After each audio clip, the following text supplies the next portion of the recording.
Dear delegates and participants, it is with immense pleasure that we welcome you this evening to FEMVEST 2022, the second edition of FEMVEST, the flagship event of HerMoneyTalks. HerMoneyTalks, India's first one-stop financial platform for women, in partnership with Mirae Asset Investment Managers India Private Limited, bring to you this one-of-its-kind e-summit which brings together leaders from BFSI and fintech industries and participants from all walks of life. On the occasion of International Women's Day, with this theme, hashtag Step Out, the objective of this e-summit is to help aspiring individuals, especially women and millennials, to learn more about money management, the options available, the industry trends, and tackle their finance-related challenges, and thereby enhance their financial quotient and confidence. This edition of FEMVEST symbolizes resurgence, exploration, and a newfound confidence for women and men alike to not only step out of the pandemic-induced freeze on normal life, but also for women to step out in good stride in their journey of financial empowerment. Mirae Asset Investment Managers India Private Limited, the lead partner for FEMVEST 2022, is a wholly owned subsidiary of Mirae Asset Financial Group. Headquartered in South Korea, Mirae Asset Global Investments Limited also has investment management operations in Hong Kong, United Kingdom, India, Vietnam, USA, Canada, Australia, and Brazil. Apart from asset management, Mirae Asset Financial Group has business interests in life insurance, securities, and investment and venture capital. Mirae Asset Mutual Fund has completed more than 14 plus years in India and is now establishing a stronger foothold in Indian mutual industry. Mirae Asset has made its position strong among the top 15 AMCs of India as of December 2021. FEMVEST 2022 is co-sponsored by BAC India, ICICI Prudential Asset Management Company, Quantum Mutual Fund, Pahal Financial Services, and Swatantra Microfinance Private Limited.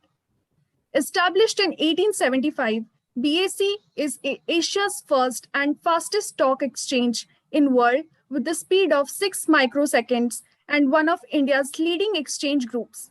In 2017, BAC became the first listed stock exchange of India.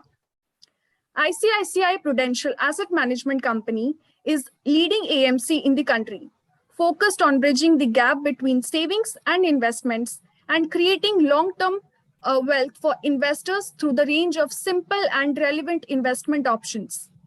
Quantum Mutual Fund, launched in 2006, is India's first direct-to-investor mutual fund. Quantum Mutual Fund offers simple and easy-to-understand products. We have 2 days of invigorating panel discussions, educative topics, and a much-awaited fireside chat, all delivered by some of the biggest names in the industry. We also have an interesting contest lined up for our participant attending this session. With that, we would like to formally announce the opening of this e-summit, FEMVEST 2022. Welcome all once again. Over to you, Ritika. I would first like to welcome Ms. Sankita Gupta, Senior Vice President and Chief Strategy Officer, Nascom, to say a few words by the inaugural address. Sankita started her career with Nascom and has been actively engaged in several activities that span across the entire ecosystem for Nascom.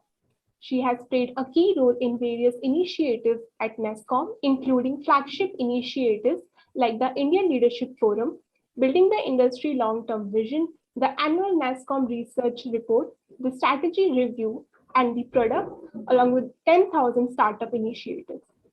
In her passion for getting engaged and leading new initiatives at Nascom, Sankita is also currently leading the Innovation Charter for Nascom.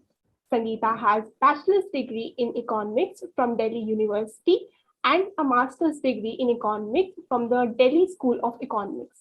extending a warm welcome to Ms. Sankita to deliver the inaugural address for FEMVEST 2020. Thank you. Thank you. Thank you so much, Ritika, and good evening, everyone. It's such an honor and pleasure to be invited to speak at this event.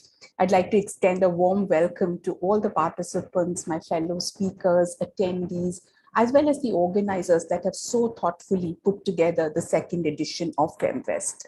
HerMoneyTalks is playing such an important role in the area of financial empowerment of women. And I think we must all partner and collaborate to make sure such discussions become the center stage for all conversations and discussions as we think about women empowerment. The theme of this conference, as both Ritika and Manisha talked about, is Step Out. And I cannot think of a better theme when you talk about the whole vision for women empowerment.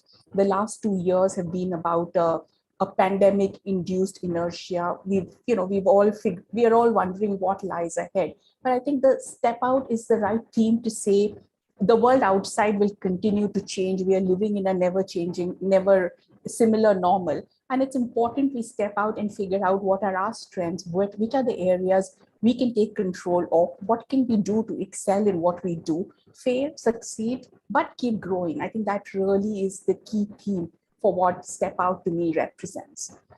Women and finance have been distant topics in the past, but not anymore. Today, when you see women are taking leadership roles in every sphere out there, we have great examples of women leaders in India as well as globally who are now running large enterprises, who are running very innovative startups, who are running small and medium businesses that are creating very distinct products. And it's so important that the ecosystem is all coming together to support these phenomenal women and their vision and dreams. However, when I was going through a research report and said, what is the problem for financial inclusion and women when you see the two together? I think the data was staggering. There are over 300 million women in India that need financial inclusion and empowerment. Almost, the financial literacy rate for women in India is a very low 20%. That's something that is simply not acceptable. I think 40% of women are less confident in financial matters. 42% women are not even operating their own bank account when they have one. There are less than 20% enterprises that are owned by women. So clearly, it is a problem that we need to go out and address. If India needs to achieve its vision of this 5 trillion GDP, we need to have women playing a much more scalable, dominant role for India's economy than we have had in the past. And financial independence is not just related to having a job, a career, or getting a stable income. It's about having a mindset. You need to be more willing to take care of your finances. So it's not just about I am earning and somebody else is managing my finances and I'm not making the effort to understand what goes behind it. There is a science, there is a maths, and there is the right decisions to be taken. And this has to change. You have to know what and how all of these different financial instruments work. We have some very interesting companies that are sponsoring today's event. Each of them have very innovative financial products that you could go out and leverage to make sure you're planning for your future beyond your earning ages. They are for planning for your today and tomorrow. So my advice to everybody would be take control of your finances. It's good to partner, and each one of us would have either our parents or our spouses or our brothers and or our co-founders taking some of these important decisions. How can we play an equal and important role in doing much of that? And that means getting the understanding. It is not difficult. Some of us just shy away from saying it's complicated. I don't understand what it means. I think just like we put our heart into managing every small activity, whether it's at our work or at our house, we need to put that effort to manage our finances, learn more about it, and play an active role in doing that. I think one needs to start just investing more time and energy. There are lots of online programs that you can attend. I think HerMoneyTalks is a great platform to do that. But ask the right questions, or even if you don't know, just say, I don't know. Can you help explain that to me a little more? I do that a lot all the time, and I don't understand anything. I say, I don't understand the stock market. Tell me what really it means, right? How do I make sure what are the right decisions I'm making about investment? What is a mutual fund? How do I decide what makes sense for me? How am I planning? How do you think about what is my disposable income and what should be my investable income? So these are nuances that are a lot of experienced people have done that. You will find a lot of women role models who can explain that to you, including, a lot of financial experts who are out there. I think another very important aspect of managing finance or money is the fear of mismanaging it. We are living in a very digital world. The last 2 years of the pandemic have taught us that it has been all about contactless payments. I don't know when I last visited a bank branch, or, many of us have, we all interact only digitally. So if you see the digital financial adoption trends in India, India is the largest country in terms of digital financial adoption. UPI payments are touching over $1 billion in value every year. And that's both a positive, and it's also an area that we need to be concerned about. It's a positive because suddenly you don't have to take time out from all your different schedules, managing multi-things, to go out to a bank branch, to go and visit somebody. You can go and do it online on your computer.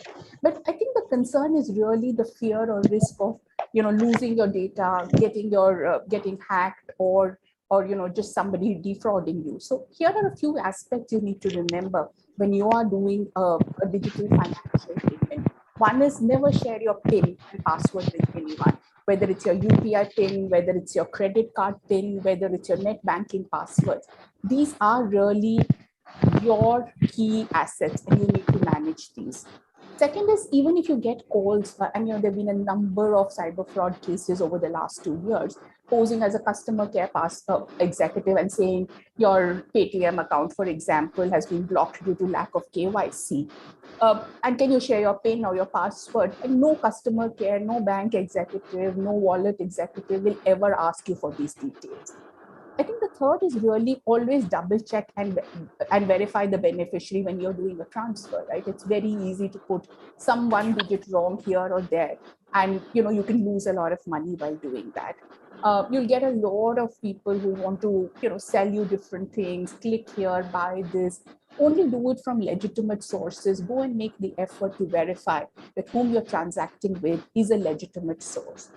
Simple things like when you're shopping online, check if the whole link is, provides you with the HTTPS secure or not. I think change your passwords frequently. These are very small tips, and I'm sure you'll hear a lot more of this during the event. But it's important that just like you focus on managing your finances, managing them digitally, you also think about being safe while you're doing all of that. Nascom runs an initiative called the Data Security Council of India. And on their website, you can see a lot of different tips to how do you keep yourself financially safe and secure. I think just coming back to the whole, technology industry, because it's an industry I represent and it's an industry I've worked in over the last 25 years. As an industry, we today employ almost 1.8 million women. It is the largest employer of women in the private sector.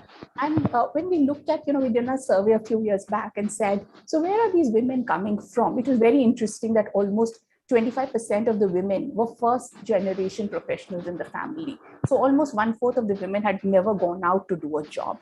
And almost 2/3 of them were the primary bread earners for the family. So, you're not doing a job just for your financial empowerment. A lot of women out there are also supporting their families very, very closely as they go out in the world, whether they're doing their own business or they're working for somebody, or they're just doing a whole, gig economy job today.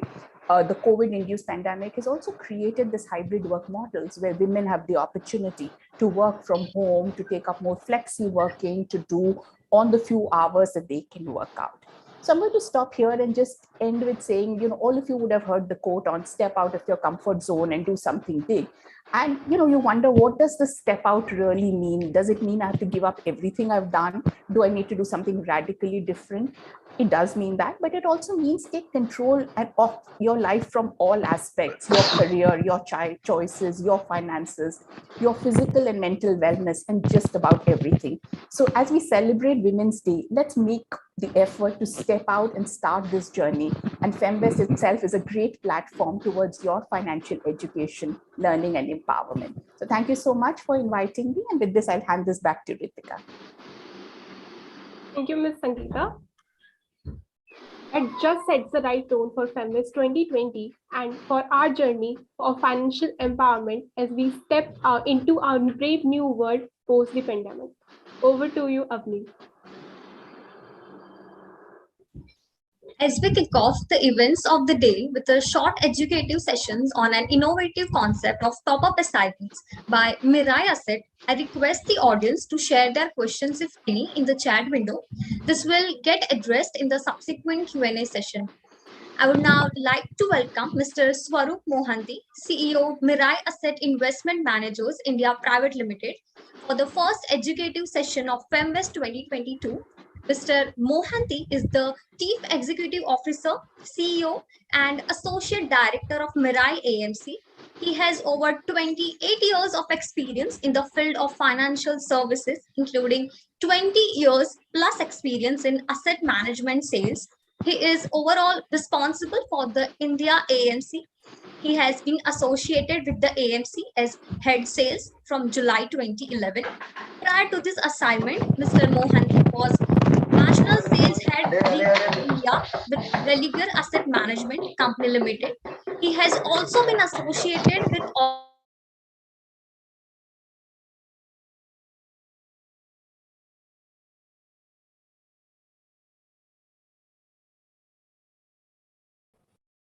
Avni, unmute yourself, please.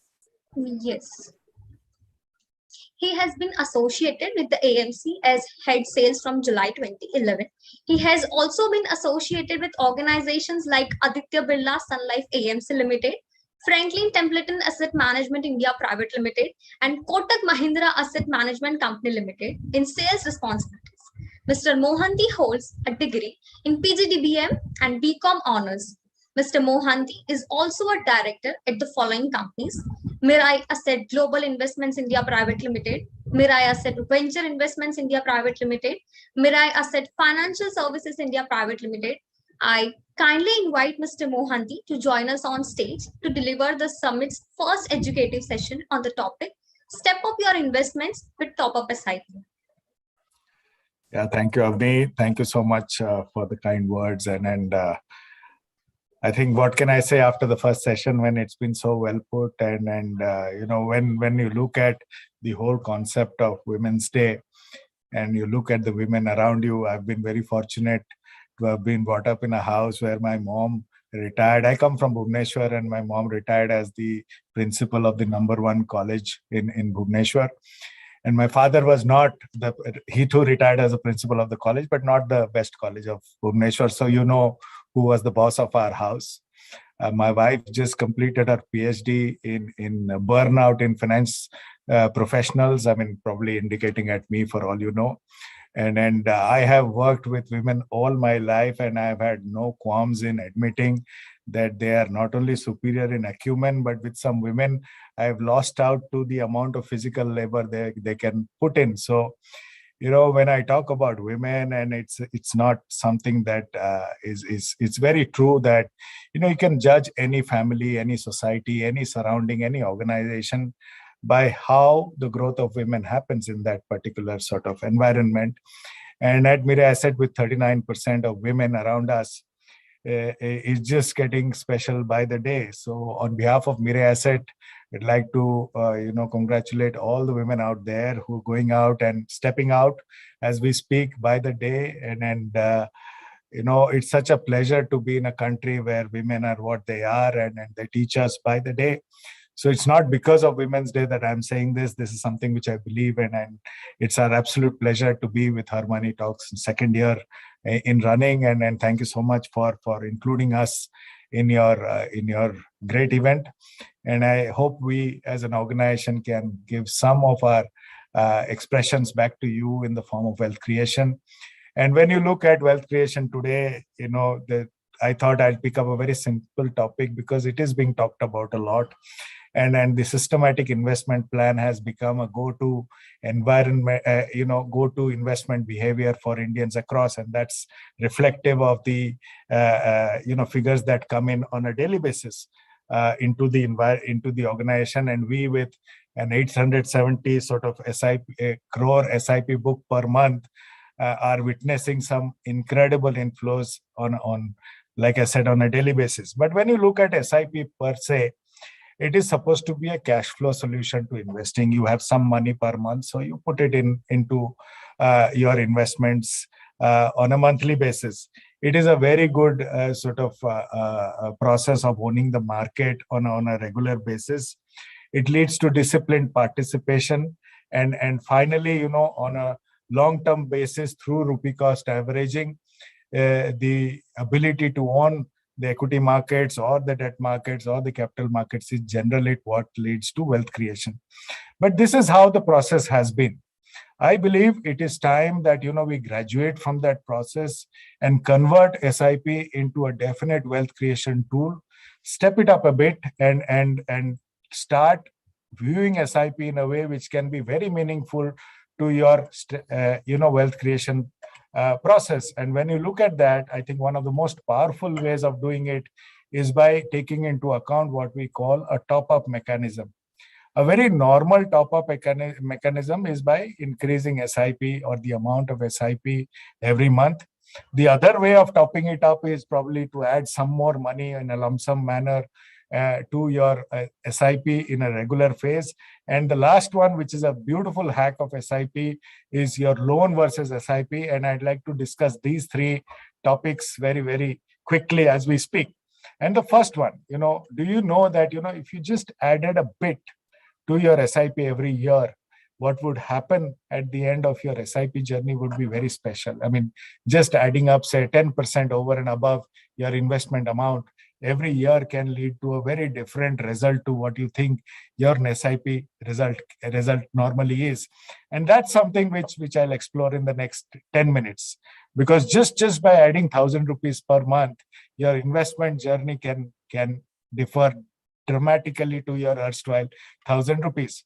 Now, when you look at just adding that 1,000 rupees, what used to be a 72,000 rupees total investment per year can eventually lead to 2,52,000 over a period of time over the 5th year that you're investing. That's how a small amount can differ in your input of the SIP.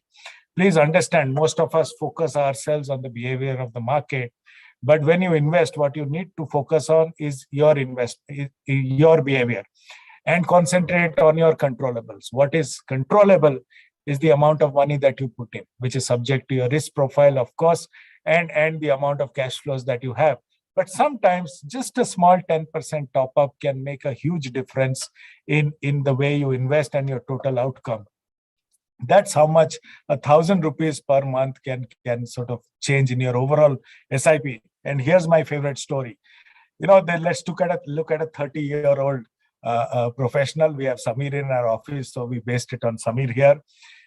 Suppose Samir is a 30-year-old professional and he wants his retirement, and his retirement, he wants to reach a goal of 5 crores. So the first option could be to start an SIP at 9,000 rupees at 15% an annum, which is typically what the equity investor looks at. You can, look at your own sort of return and go to the various SIP calculators there that are in front of you to arrive at your sort of journey. But what at 60 it would give you at 15% compounding yearly would be a 5 crore sum. The other option which Samir could do is add 500 rupees more. That is, the 9,000 rupees SIP goes to 9,500 from the next year. And it would take up the annual sum by 1.8 crores more. That means the 5 crore that he had targeted, by just adding 500 rupees more, which is not anything great from a pocket perspective, can lead to increasing that amount by 1.8 crores. His sum would go up to 6.82. Now, sometimes we might think, okay, I don't have 9,000, what do I do? And that's where the beauty of top-up comes in. He can start a 6,000 rupees SIP and add the same 500 rupees per month from second year. And suddenly he would reach the same goal of 5 crores. So as per your current inflows or your current outflow that you can afford or your surplus that you can afford, you can add a little bit more. I mean, 500 is not exactly 10% of a top up, it's far less than 10%. And surely a person who can afford 900 can change the expense statement to accommodate 500 rupees more. And just a mere 500 changes the entire sort of maths by a huge margin is the point I'm making. So I would really request all of you to inculcate a habit of step-up SIP at the beginning of the SIP itself. Sometimes what happens is the markets go down. You cannot do anything about it. What you can do is just increase your SIP amount a bit and still arrive at the goal that you looked at, because your goal is more important than anything else. Now you've planned for a certain expenditure over a period of time, and when that day happens, the most important thing that is for you to do is to have that money. Now, more often than not, you concentrate on the market's ups and downs. If you shifted that view to this part, you can still reach your goal, or maybe at times you want to reach that goal a little ahead of time. You can use the step up or top up SIP route to a brilliant impact.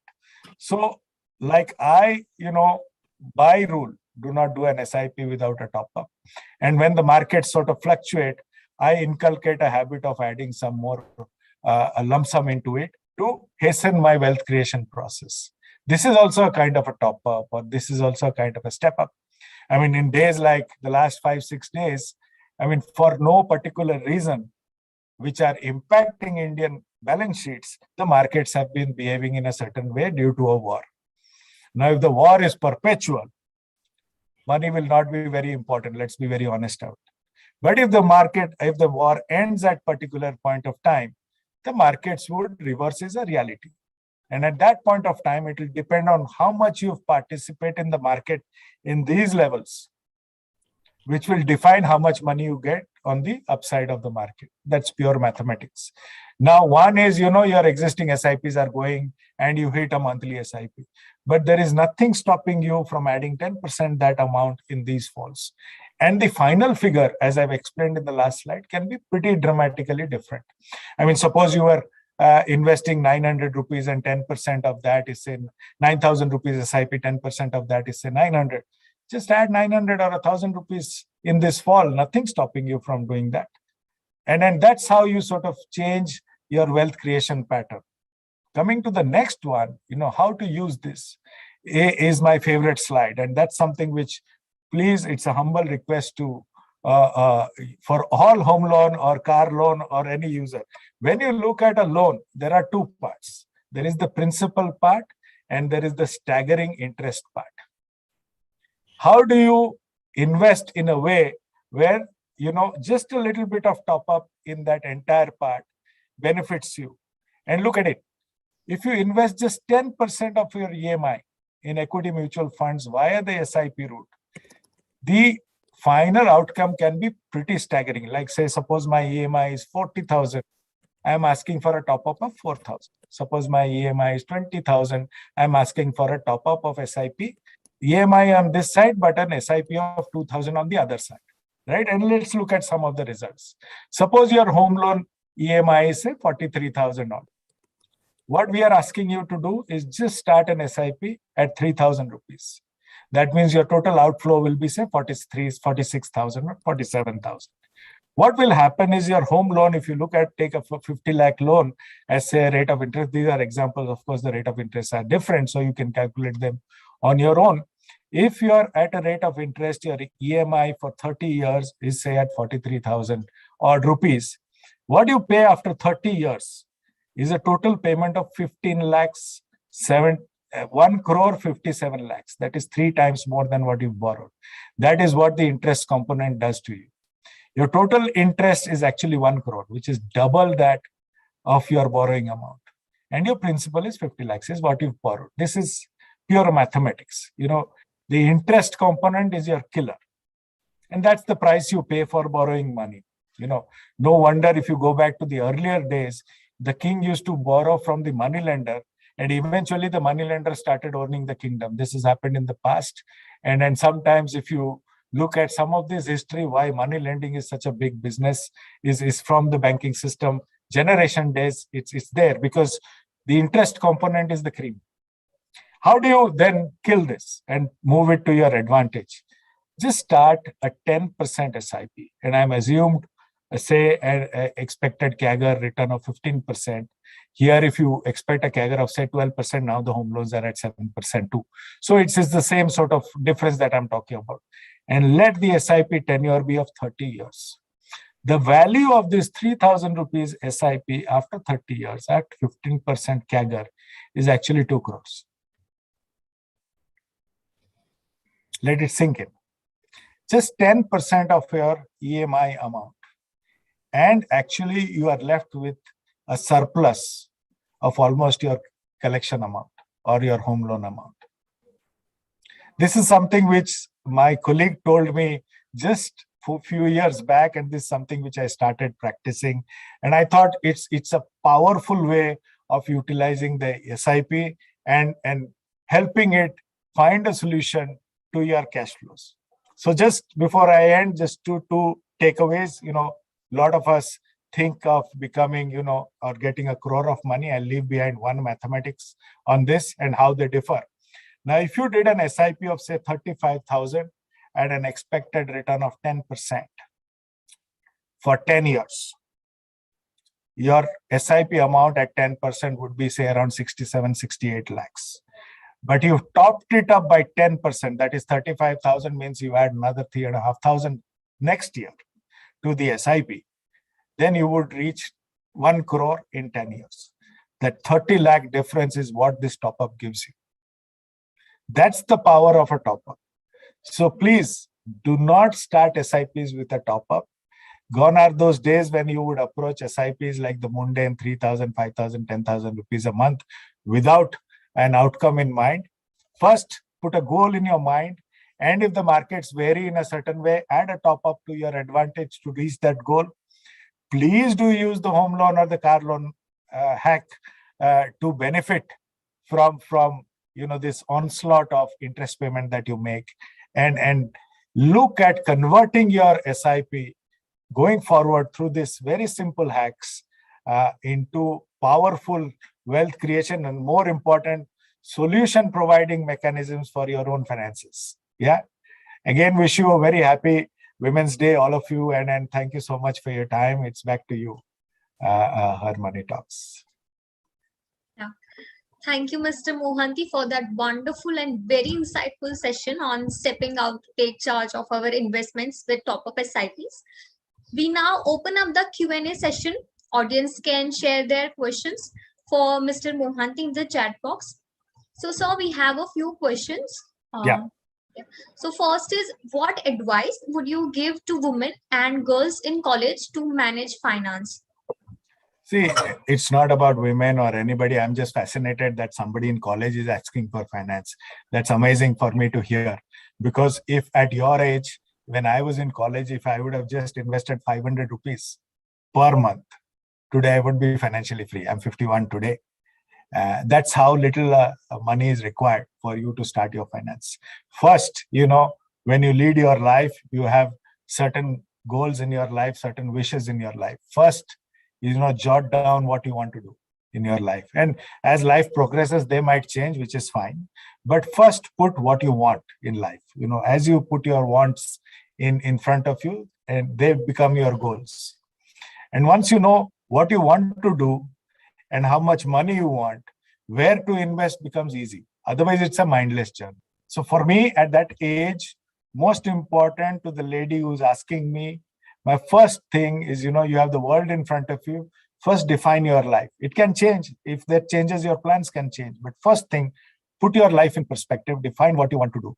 World is very different now. And for the young, who are now shifting from financial assets to experiences, like my son doesn't want to buy a house, he doesn't want to buy a car, and they're right in their own places because of the Ubers and community living in place. Their outlook towards life will be totally different to the way I looked at life. But that is their life. So define it first, fix your goals. Once you fix your goal, a financial plan is there for you. But it's the goal which needs to be fixed, which is most important. And trust me when I say this, 9 out of 10 investors who are investing right now are goalless. So please fix your goal first. Thank you, sir. Our second question is, Can you please suggest some YouTube course to learn about all this? Some? I didn't get it. I'd put a timer, sorry. Yeah. Like if you could suggest a few courses on different platforms that we could use, YouTube or Coursera. See, I think it depends on whether you want to build a career in financial investing or financial planning, wealth management. It depends on that you need to do courses. But if you want to know about investing, I think Google is the best course that you can. There is there is no question that you have in your mind about investing which is not already answered on Google. So I would really suggest that, spend some time, fiddle around on Google with your questions. It'll be amazing how many people in the world have the same questions as you. Once you figured out what you want to do, now if you want to build a financial services career, then you come out, do an MBA, do a CFA, CFP, CFA, CA. Those are, pretty great courses in front of you. But just for investing, I would suggest first find your path. And then once you Google around, you will find your way. Courses don't sort of define things much, is my opinion. First, find out what you want to do and then go for the right education. Thank you, sir. Our last question is, how do you add a top-up investment on bad days? Yeah, it's called a lump sum investment. You can buy 1,000 rupees. At least some funds are 500 rupees. Some funds give you an addition of 100 rupees. If you are buying stocks, you can buy one stock. If you buy an ETF, you can buy one ETF. So there are ways of adding money every day on on all platforms. We call it lump sum, not SIP. I can add 1,000 rupees for Mirae Asset any day I want. So just go onto the website, go to your distributor, go to any of the distributable online platforms where you are investing through, and say you want to add some more money. It's a very easy process, and in this today's digital world, it's just 5-6 clicks away actually. Thank you so much, Mr. Mohanty, for taking the time with us. We truly appreciate it. Thank you so much. Thank Over you. to you, Manish. So much for your time. Have a great day ahead, sir. Thank you, Mr. Mohanty. We now come to the PhD resistance of the evening, an absorbing panel discussion on consumer behavior and customer experience before and after the pandemic. It promises to be a fulfilling and insightful panel discussion, replete with invigorating exchange of ideas and a balanced dissection of market behavior. We have with us highly accomplished panelists here today, whom I would like to take this opportunity to introduce.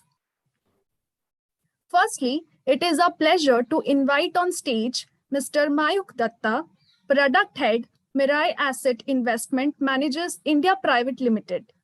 Mr. Datta has experience in sales, business development, account management, credit appraisal, receivables management, vendor creation, and management.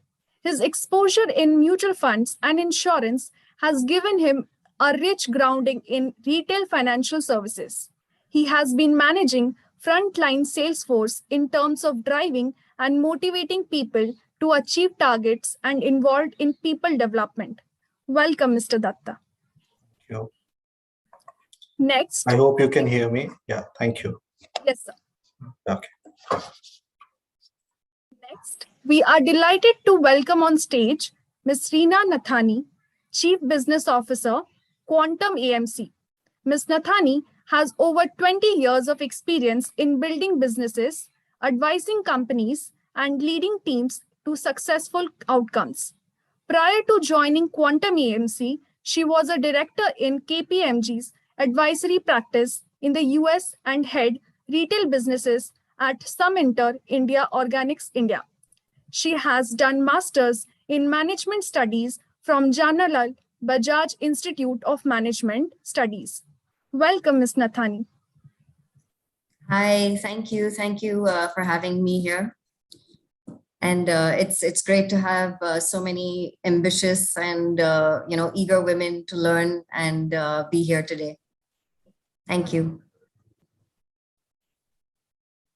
Next, I would like to welcome on stage Mr. Pratik Oswal, Head Passive Funds, Motilal Oswal AMC, and CEO of Glide Invest. Mr. Oswal is currently the CEO of Glide Invest, an online investment platform. He also heads Motilal Oswal Mutual Funds Passive Funds business, ETFs plus index funds. Before this, he was heading operations and finance at a Series A fintech startup in San Francisco, California. The company was backed by prominent investors such as Y Combinator, Khosla Ventures, Anthemis, Chicago Board of Exchange, and many others. Apart from fintech, he has experience working in investment banking, PE, and hedge funds. He has studied math and economics at Emory University and has an MBA from LBS. Welcome, Mr. Oswal.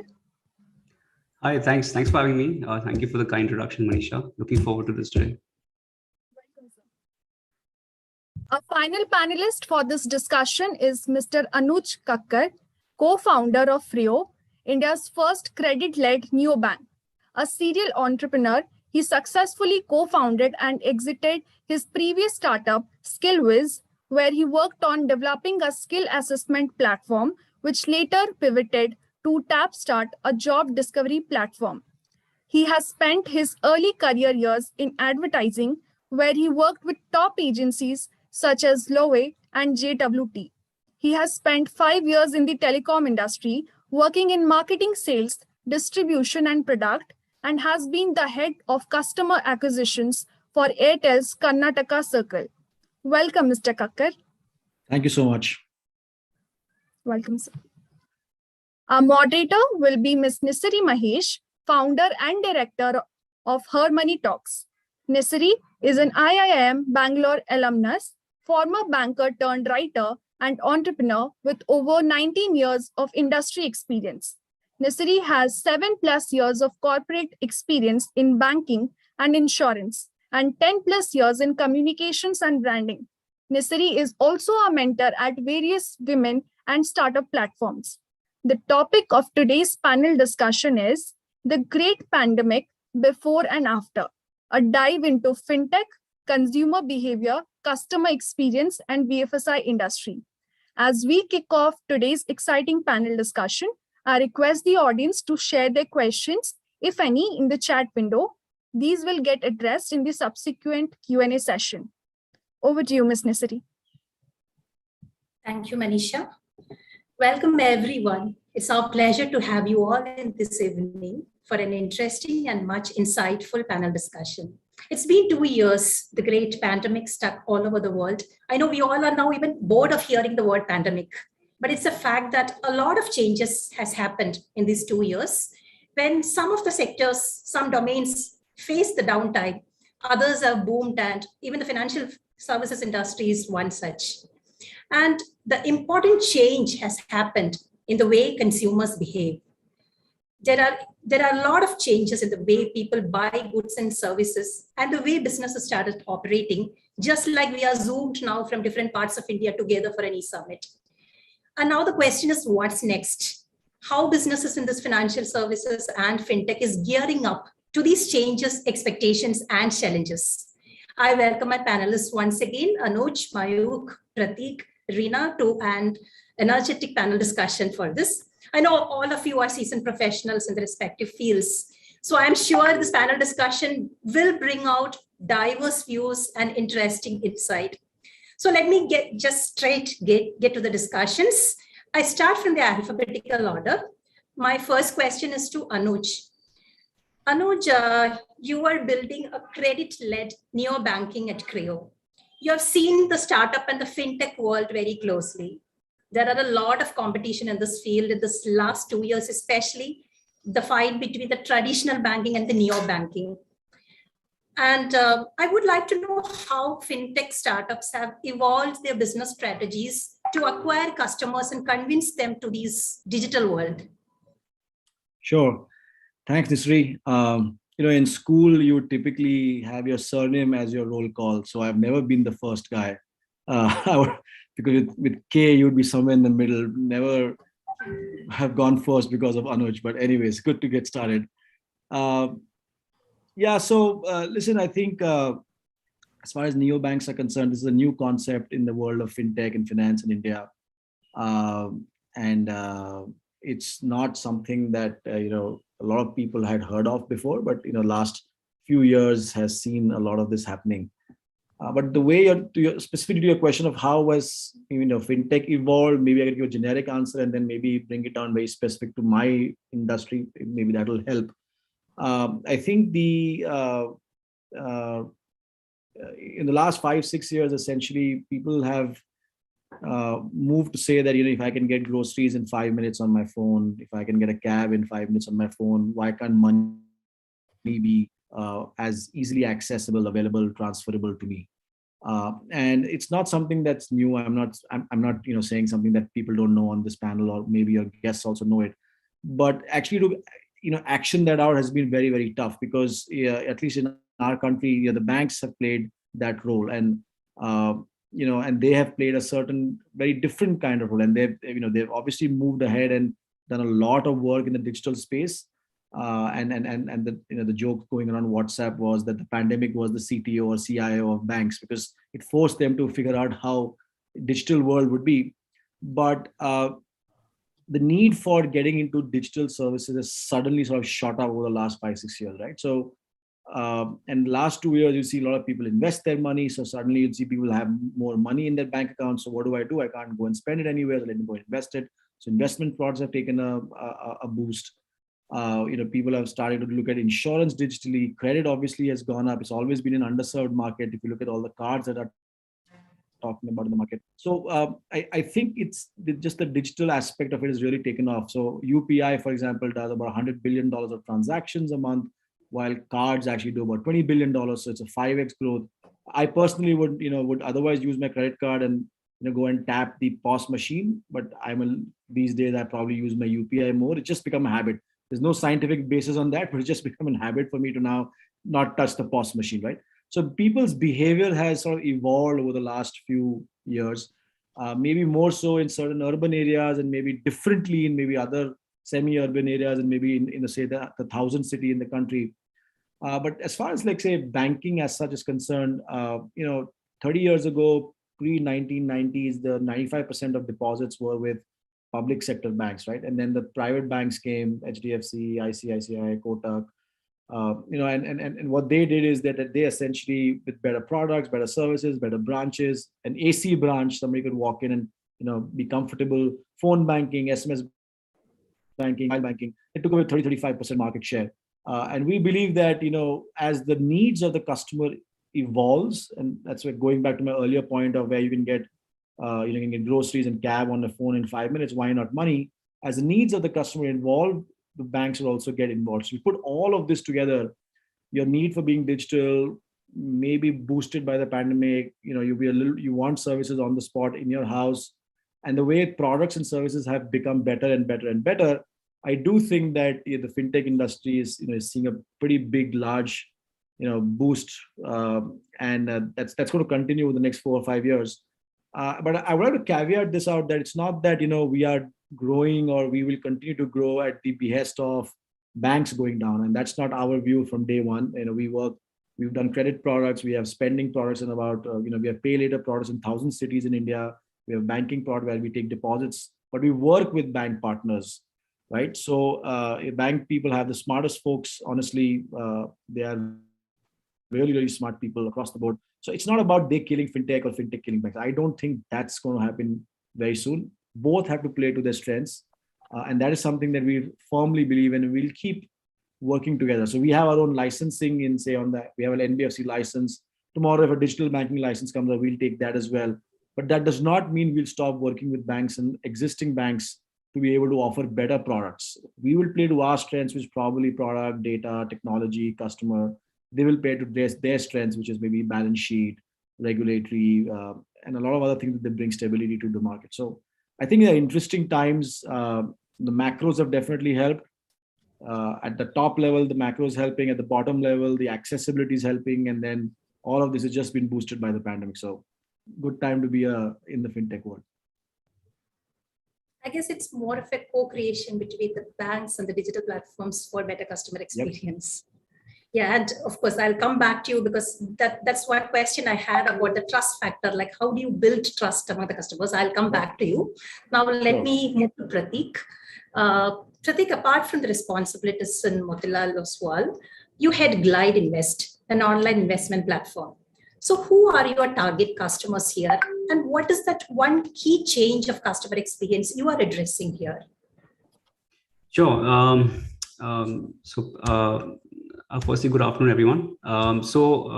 Basically, just to give you a little bit of a, analogy, I'm extremely inspired by fitness apps. Fitness apps are great because, back in the day, if you had to say become fit, you either had to go to the gym, which I think is time consuming. I mean, it's still good. I mean, I still do that. And the other way is to basically, have a trainer come home. And now what we've seen is with these fitness apps is that, fitness is actually democratized. You can get good quality advice, you can get diet plans, you can get exercises, you can have live video, on these apps, which can really help you in a low cost way, get to fitness. So I think that's, somewhat of an analogy of, what we're trying to build at Glide Invest. If you look at the wealth management industry, it's very interesting because, I have been a part of the industry for the last 10 years.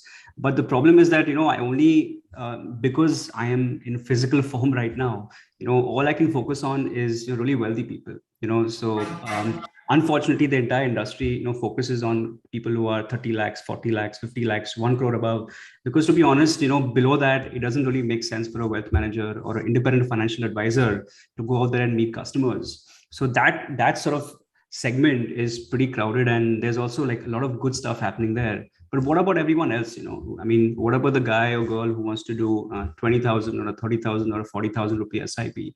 Where do they get good quality advice from? Where can they create portfolios? Where can they do their goal-based investments?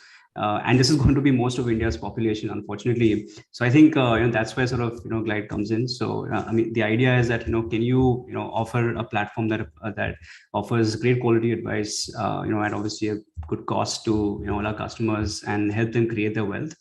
The technical term is robo advisory, but no one really likes using that because it's too technical. But the idea is to build a guided-based investment app, which really helps customers to do their goals and all of that, invest into portfolios. So that's basically what we're trying to do at Glide in terms of I think the customer segment, or at least I mean I spoke about that, but in terms of what is happening to customer expectations, at least well, I can't. So I used to use the word post-pandemic about 6 months back, and I stopped using it now. But basically, what we've seen in the last 2 years is that customers are at least they are becoming a lot more smarter about I think investments, which I think is great. I think people ask a lot more intelligent questions and lot more well-read, and also they're a lot more demanding, especially the active user base and at least the people I speak to on a daily basis. So that's one thing which is great. Financial education has exploded. And I think everyone today can get access to high quality education online, on YouTube, on Google, all of that. So I think that's one trend which I think is great. The second is that people have become a lot more knowledgeable about finance in terms of, but people are not really very knowledgeable about risk, which is sort of concerning. People don't know what a conservative investor is or what an aggressive investor is. If I have different plans, people tend to go with the one which is the highest return, and I think a lot of investors who have come in over the last few years have not really seen a bear market. So I think, understanding of returns is there, about products is there, but I think risk is something which is a lot more important because, ultimately, what will really create a big difference in your career is not your own understanding of risk and how much of risk you're able to take when you're investing in these products. And now you have stuff like crypto and all these things which are very sort of I think risky, and most people should probably avoid it. But still, I think because of that, even expectations have gone up in a very big way. Lastly, and I think this is something which is also a good trend, is there's also this movement towards trust. I think like a lot of customers, they don't really care about how good or bad your product is, but they want to go with someone who they trust very deeply. And I think that's the first question, when you're onboarding a customer into your own mutual fund or into any app. I think trust is the biggest barrier out there. And I do think that companies and individuals who go out there and create trust, are the ones who are going to do really well in the future. So I think those are the 3 or 4 things which I've seen at least change in the last 2 or 3 years. Okay, so I think you are, if I'm right, you're trying to make investments more like lifestyle. So anybody can invest through, apps without taking advice or seeking out for advice. Something like do-it-yourself kind of style is what you're trying to build here. Yeah, so in fact, do it yourself is great. That's an excellent trend that's happening. People are learning themselves and doing it themselves. But there's also a segment that is not really has a time to do it yourself. They don't know what to buy, what to sell, how to go about building your asset allocation or your goals. I think it's more towards the second crowd where you're still a little bit clueless about how to start investing. Thank you, Pratik. Now I'm moving to Mayuk. Mayuk, you have been managing frontline sales force and driving the sales team. So you have a pulse of what the market is demanding. So what are the changes you see in investor behavior over the last 2 years when it comes to mutual funds in particular? Okay. So hi, Nizri, thank you for having me here. See, the last 2 years, it's a reference for so much content that you can go deep into that. But overall, if you look at it, last 2 years also gave people a lot of time to also check where they are on their investment scale in terms of what they hold, what they need to plan and their investments for.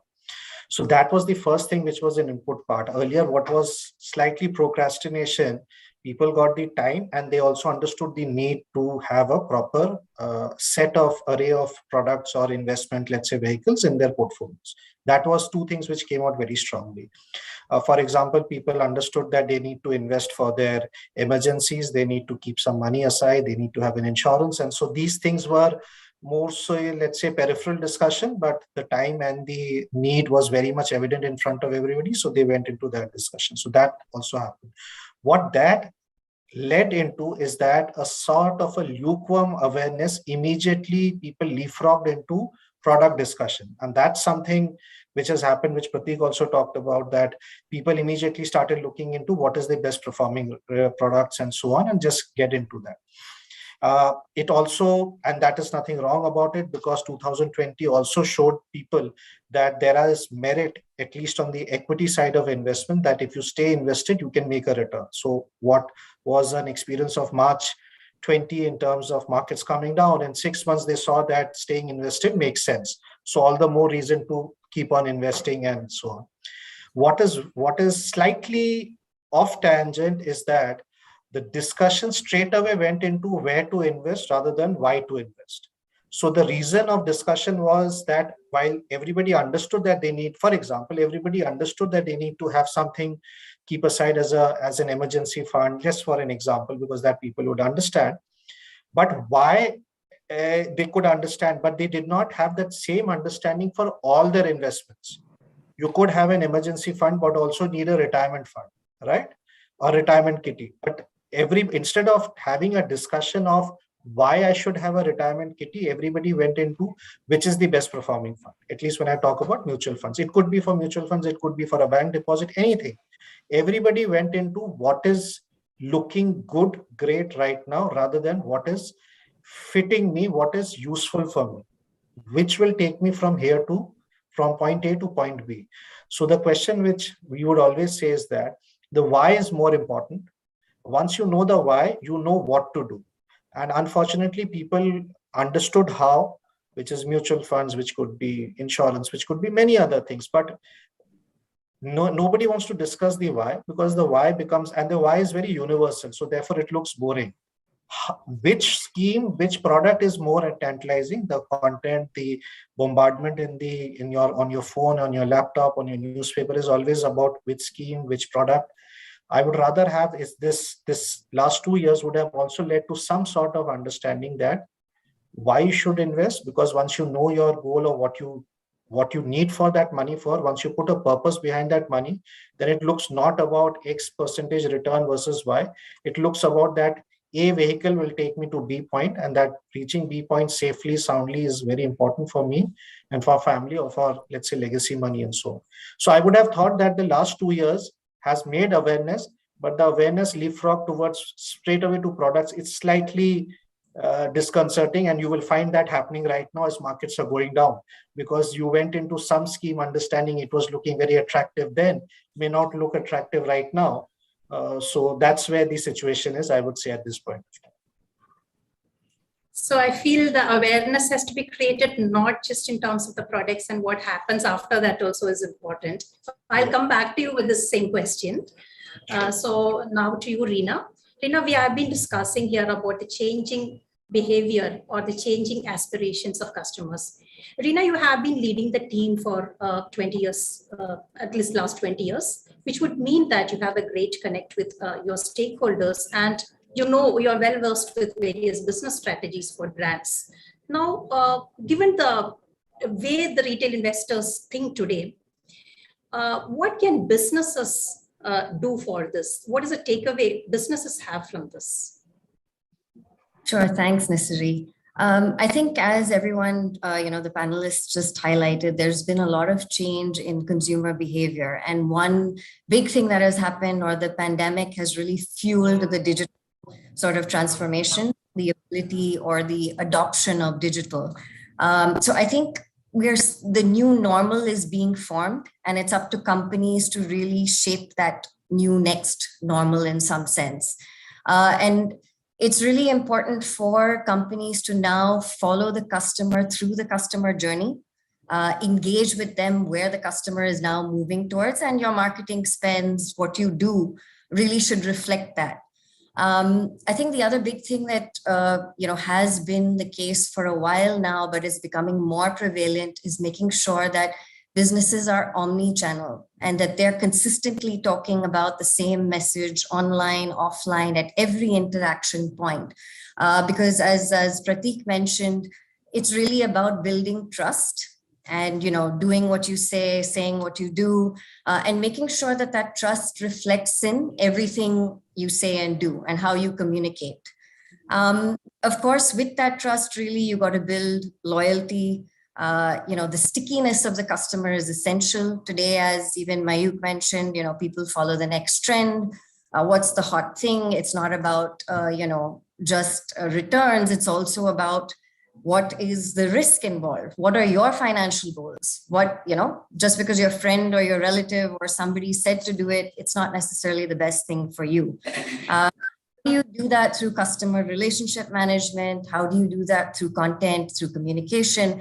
And I think the other thing is, it's really the time for businesses to educate and, kind of do that heavy lifting to increase that awareness around these kinds of concepts, the downsides, what happens. I mean, the importance of having an emergency fund, the importance of diversification, and things like that. And I think as that progresses, we will see the DIY investing, we'll see people a little more mature when it comes to the retail investor. And that's where businesses really need to capitalize on. Thank you, Reena. I think all of you are pointing towards one thing, the need of awareness creation. And now I'm feeling like we are in the right space at HerMoneyTalks by spreading financial literacy and awareness. I'll circle back to you. Now let me go back to Anuj. So this was one question I had in mind, especially when I was reading and all about neo-banking concept. Anuj, you have in your corporate career and your startup stint, you have had the experience of mass customer acquisition. So when you talk about customers today, how do you build that trust in the customers to move towards neo-banking platforms? Because I think, okay, the millennials, maybe they are more easy to go with neo-banking concepts. But when it comes to others, when it comes to mass customer acquisition, what are their expectations? How do you build that trust factor? Right. Honestly, trust is something that is nothing to do with today or, tech startups, non-tech startups, traditional, non-traditional. It doesn't matter. The great HUL or Colgate, and in those years, ITC, they've built their entire businesses purely on trust, wherein, they have to sell their products to a channel partner and so on and so forth. In today's digital world, of course, you don't see a face to it. So, it's maybe tougher to build trust, but, just the way people have adopted digital products, whether be it, chat or doesn't matter. This is my favorite example that I talk with, we've gone through a lot, our industry's gone through a lot of, something or the other keeps happening, and then the point of privacy and a lot of these things come up, right? At the end of the day, a cab driver knows exactly where my office is, knows where my house is, how much money do I have. The food delivery guys knows my door, what the color of my door of my house is, and my office is, what do I eat every day. And then we worry about, saying that, hey, some different kind of products, and, I don't want to make it political or anything like that. But the point is, some of the other products should not do this, should not do that. At the end of the day, of course, you have to solve for people's privacy, and you have to respect it as long as you take consent. But a lot of these products today people have adopted in droves, right? Where I'm comfortable giving my home office address and my friend's address or my parents' address if I go and order food there. So, we've learned, and, we've within our own boundaries, we've figured out how to manage trust. My dad, for example, still does not trust UPI, surprisingly. He thinks that I'm not going to put my bank account details or my debit card details. I'm not going to do that. And it's so tough. We actually opened a new bank account to put a little money there so that he can use it on UPI, honestly speaking. So I said, okay, no problem. Get started with that. Right. So I think trust has just been an issue or something to solve for from day one across everything else. And I think the way we are looking at trust is not about, it's not about brand building. It's not about putting ads on IPL. Of course, that helps. But really, it boils down to a very simple statement as what you promise is what you deliver. And as long as you can consistently do that, your trust will get built one way or the other. Sometimes it may happen quickly. Sometimes it may take time.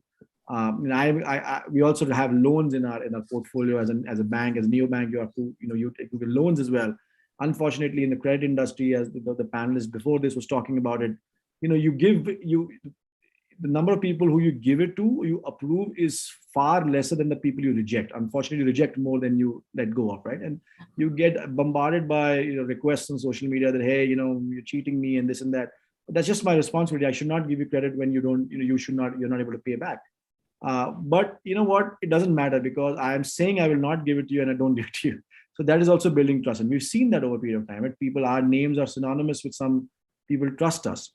So I think the bottom line is not fancy stuff of, putting, privacy, some logos, etc., which you have to do, by the way, because at the end of the day, you have responsibility to the customer. But the bottom line is that you deliver on what you say. And it's not easy, right? You have with sometimes you take shortcuts, sometimes you don't take shortcuts, sometimes there's some pressures where you say, let this go.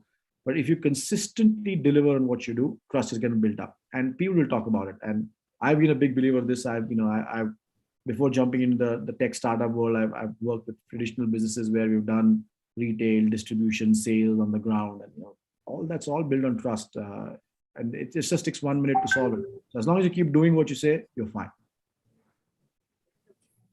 I come from a credit background, so I know it is difficult to build that customer experience and trust in the credit industry. Like you rightly mentioned, the rejections are more.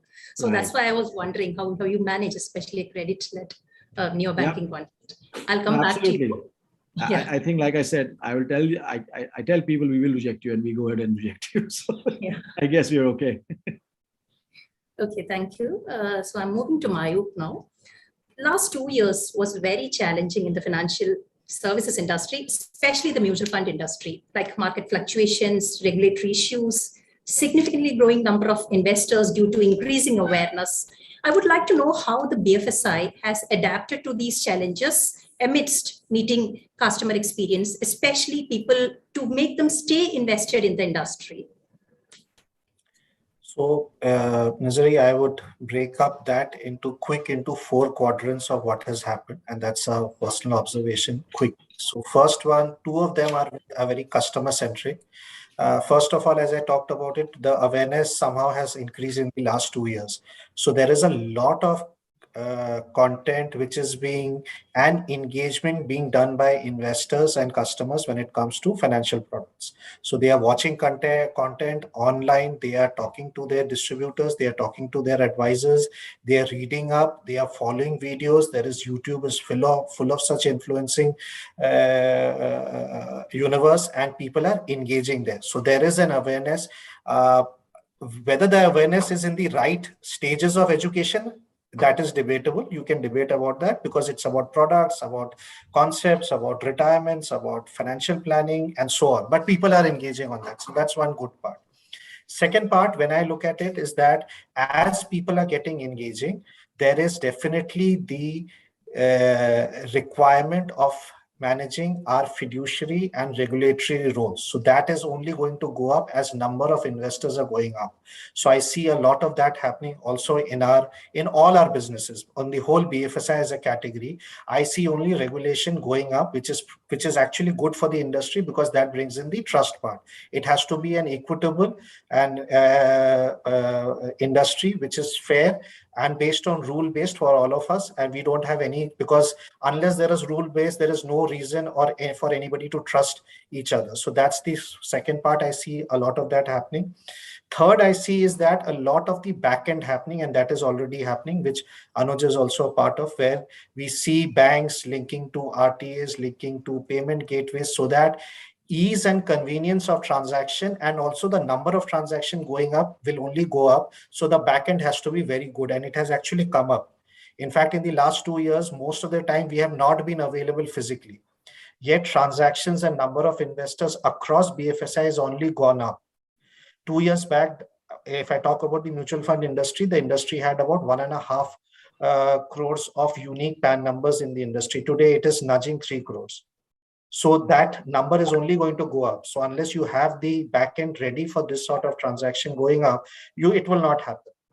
And the fourth important part, which has happened because of the first part, which I said, which is again circling back to investors or consumers, is that while everything has been closed, you look at it, they are interacting with all the service providers, not by the traditional methods. Today, our Twitter handle would be probably getting more customer feedback than anything else. So gone are the days when an investor would actually be talking to a email ID or a contact us or a help us. So feedback on experience on products is 24/7. It's universal. It is being put up on a social media platform for everybody to read and understand. Those are the changes which I think are coming up very strongly across BFSI, and I do not talk about only mutual funds. So today it is very, for example, just to complete with an example, from a banking point of view, if you are unhappy, probably it is not that you would go to your RM or walk into your branch and talk about your problem. You'll probably tweet about it fast because you're sitting at home. Anyway, the branch is closed, was possibly closed earlier. So that's where now, even if the branch were to open up, I would still continue to tweet and give my feedback about my service experience. Doesn't mean that the branch will go up, because that's how the last 2 years has changed my feedback loop back to the universe. So I see these things happening a lot in our industry.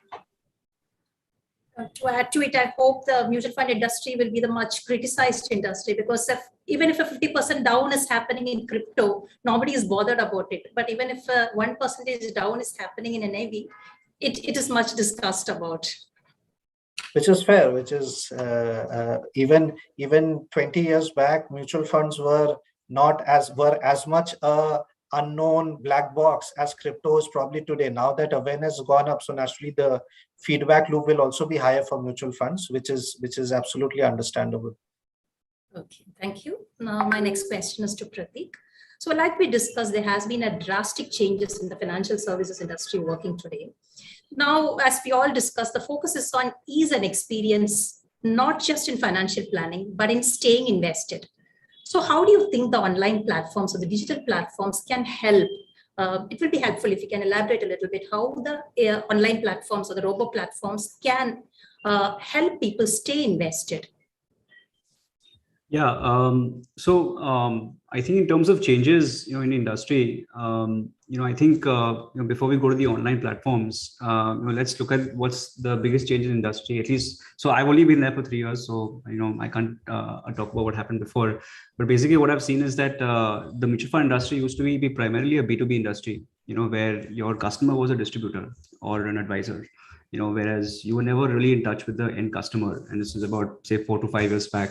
And what has happened since then in the last 2 or 3 years time, that now, mutual fund is not only a B2B business, but it's also a B2C business, where you are in touch with customers, you are talking to them on a daily basis, you have a big customer support team, you have, queries coming in thousands a day. So I think with that respect, there's it's as an industry has become a lot more complex, and a lot of times it's sort of not great because as someone who sells mutual funds or who sort of educates people, I'm not allowed to tell people what they should buy, what they should sell, or what their allocation should be.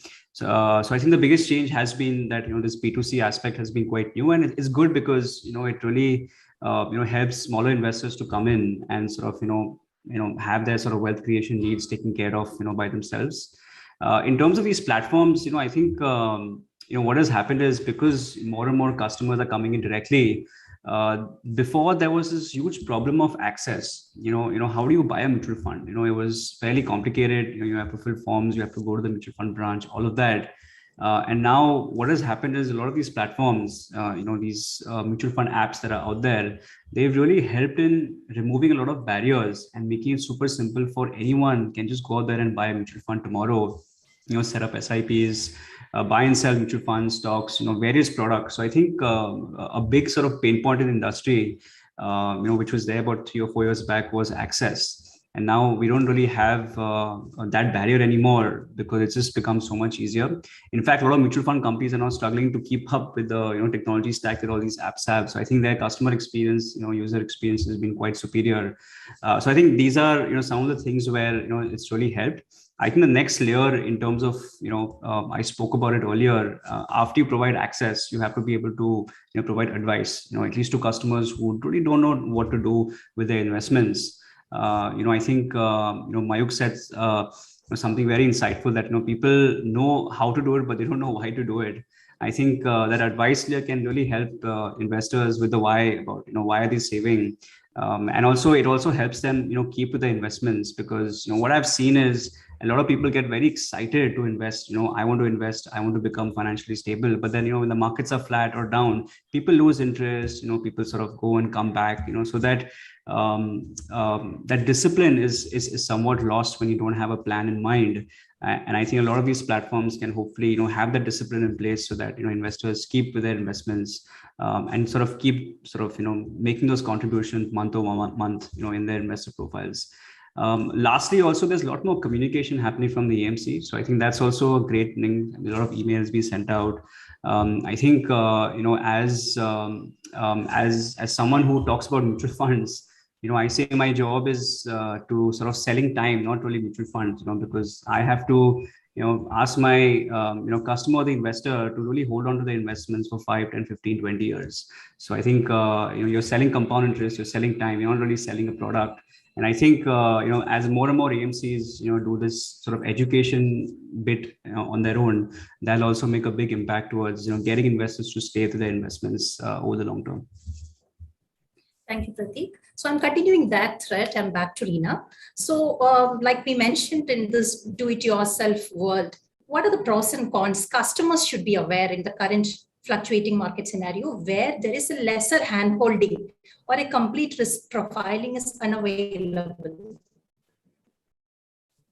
Yeah, so I mean, I think, in this do-it-yourself environment, the biggest thing is the information, like analysis paralysis, what we would say, right? The more information you have, the more confusing it can be. There are hundreds of mutual funds out there. Even if you've understood your risk appetite, your goals, how do you know which mutual fund is right for you? How do you comb through all that information online to be able to decipher it? So I think the key thing, or where content is moving, is really about making it simple, looking at personalizable, content. How do you actually give the reader or the user something that is so targeted through his journey or by his actions, that it actually is content that is bite-sized, that is relatable, that is relevant. So I think the challenge is going to be for customers to understand what content to follow, what AMCs to follow in terms of trust as well. You may have people throwing out new trends, right? Or talking about trends. It equates to, again, sort of saying, am I following a herd or am I doing what is right for me? So from the customer side, I think they really need to be careful about what they're reading and how, whether they're actually understanding the intent behind all the information. As far as the business goes, it goes back to, again, that education and that giving relevant content, keeping things simple, understanding or doing what's in the benefit or interest of the customer versus just, your goals of profitability, etc. So it's going to be challenging to see whether companies actually do what they say and say what they do, and how that reflects in actions as opposed to just the digital interfaces where you're, saying something and doing something else in some sense. Thank you, Reena. Actually, we are running short of time, so I'll put a quick question for any of the panelists can answer. So we were talking about digitization, which means most it is catering more to the urban crowd. Now, when it comes to any digital platforms, whether it is neo-banking or mutual funds, still the penetration to, say, the semi-urban or the rural is much less. It's less than even 20%, which I guess. So when it comes to, again, another question is, I'm just adding that also to it, when it comes to women customers. So far, we were generally talking about the trends, how it is making things easy and all. So two things, when it comes to the semi-urban or the rural population, to create awareness or to improve to adopt more women consumers to the changing trends in the fintech. What is the industry doing right now to, help them to adopt more products and services? Anybody can answer.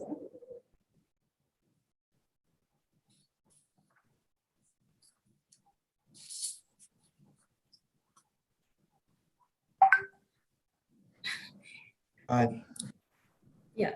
Okay, let me go first. Sure. I think on the industry part, I see a lot of things happening on the data analytics where people would be, if you have today people who are buying through platforms or have their engagements, I think at a traditional way of buying financial products, and also by a tech platform, that when you today, if an Amazon can say that other users also bought A, B, C, and I was buying D, I think that to be happening on the financial services also, saying that this is what you need and this is what the data suggests that you should be investing into. So I see that to be happening going ahead very quick and fast, and already some of the peripheral players of this are already doing this data mining, which is trying to figure out what has been my investment behavior till now, and therefore what should I be doing. Maybe sometimes that behavior is detrimental to what I need to do actually. It's like having junk food while I'm not supposed to have it. Similarly on investing also, maybe buying something which I'm not supposed to invest in, or probably do something which will help me stay on the goal. So I see that to be happening a lot. And it is, when it comes to women investing, just to quickly answer your question, I would say that I would have seen in anyone, when you look at our course of life, when we meet different people, I have found women investors to be far more goal oriented than I would have said any male investor I would have seen. If any investment in our lives, if the mother had to put up some money aside, whether herself or through the family or through the father, they would have ensured. And if it was, God forbid, for an education or for a marriage, then come rain, hail or sunshine, it would be done. So probably I would have seen, in my personal experience, I would say that I've seen ladies to be much more goal oriented than probably men are. And that's to their benefit. In fact, a lot of communication and ads you would see would actually circle around this factor at a very tacit level. So I always think that's an advantage which probably we need to understand. But that goal orientation and data analytics, two different parts of what you asked about, but I see a lot of things happening. Yeah, Just go for it. sorry. No, go. No, I was saying, just to add on the women's side, I think what's interesting is we're seeing the younger lot educating themselves more, wanting to become more financially independent. They're moving from the traditional gold and fixed deposits to a little more mutual funds is in fact very popular amongst women. I read somewhere almost 79%. You're seeing that shift into stocks, into more riskier assets. They're moving away where they're not saying I'll depend on my father or my brother, etc., to handle my husband to handle my finances, that I can learn and do it myself. So that trend is very encouraging. And again, it's more, how do you educate these women to understand, the basics of investing, and how do you keep it simple for them, and how do you, through their journey, make them more thoughtful investors, if you will, so that their long-term wealth creation goals are, achieved. So that content and that engagement through the customer journey, not just for women, but for any customer, is really going to help them, achieve their goals in terms of investing and finances. Thank you, Reena. Pratik, you want to add something? No, just the fact that, this obviously is a great forum, and we need to promote these sort of forums because they really help, women come together for, something specific. I have done, hundreds of these in the last 2 years, and what's unfortunate is not a lot of women, come for these sort of events. So I think it's good to see, more of these things happening. Apart from that, also, coming from learning from the US, I think a big trend out there is, having platforms or advisors who are focused on, just women only sort of, goals oriented or portfolios, which I think could be a good option, for India as well. So I know about 3 or 4 platforms in India who are specifically focusing on women-based investment goals, and platforms which I think the communication needs to be slightly different than what you have on an average sort of investing app or something. So I think those are some of the things which I think are changing and are getting a lot of women to enter the industry and invest. I think as you see more and more women enter the sort of professional industry, it's very important, at least, I keep telling people, and this is, I think across, if you're a woman or you're not, if you look at a lot of wealthy people on the planet, I think there's one single thing which is in common, is that it's not like they get wealthy on their job or their salaries. They get wealthy because of ownership. They own stocks, they own mutual funds, they own real estate. So I think ownership is extremely important. And if anyone wants to get into I think becoming financially independent, you have to own stuff, either your own company or, or stakes in other companies, or, whatever it is. So I think that I think education is happening, but, I keep sort of reinforcing it to everyone. There's a lot of change because we started in 2019. At the time when we started, there were very less discussions happening. People were more keen on investment products like an FD or a gold. Now we see when people, even women, are asking about crypto in the various platforms. Last year, we have conducted around 300 programs. In every program, there will be one sure question about crypto. So things are changing. That's a good sign. In fact, I wanted to ask a lot of questions, but we are running short of time, so we have to wrap up now. I think a lot of questions have also come in the chat box, which we need to address. So before that, thank you everyone for this wonderful and lively discussion. It's been truly a pleasure to have you all over here.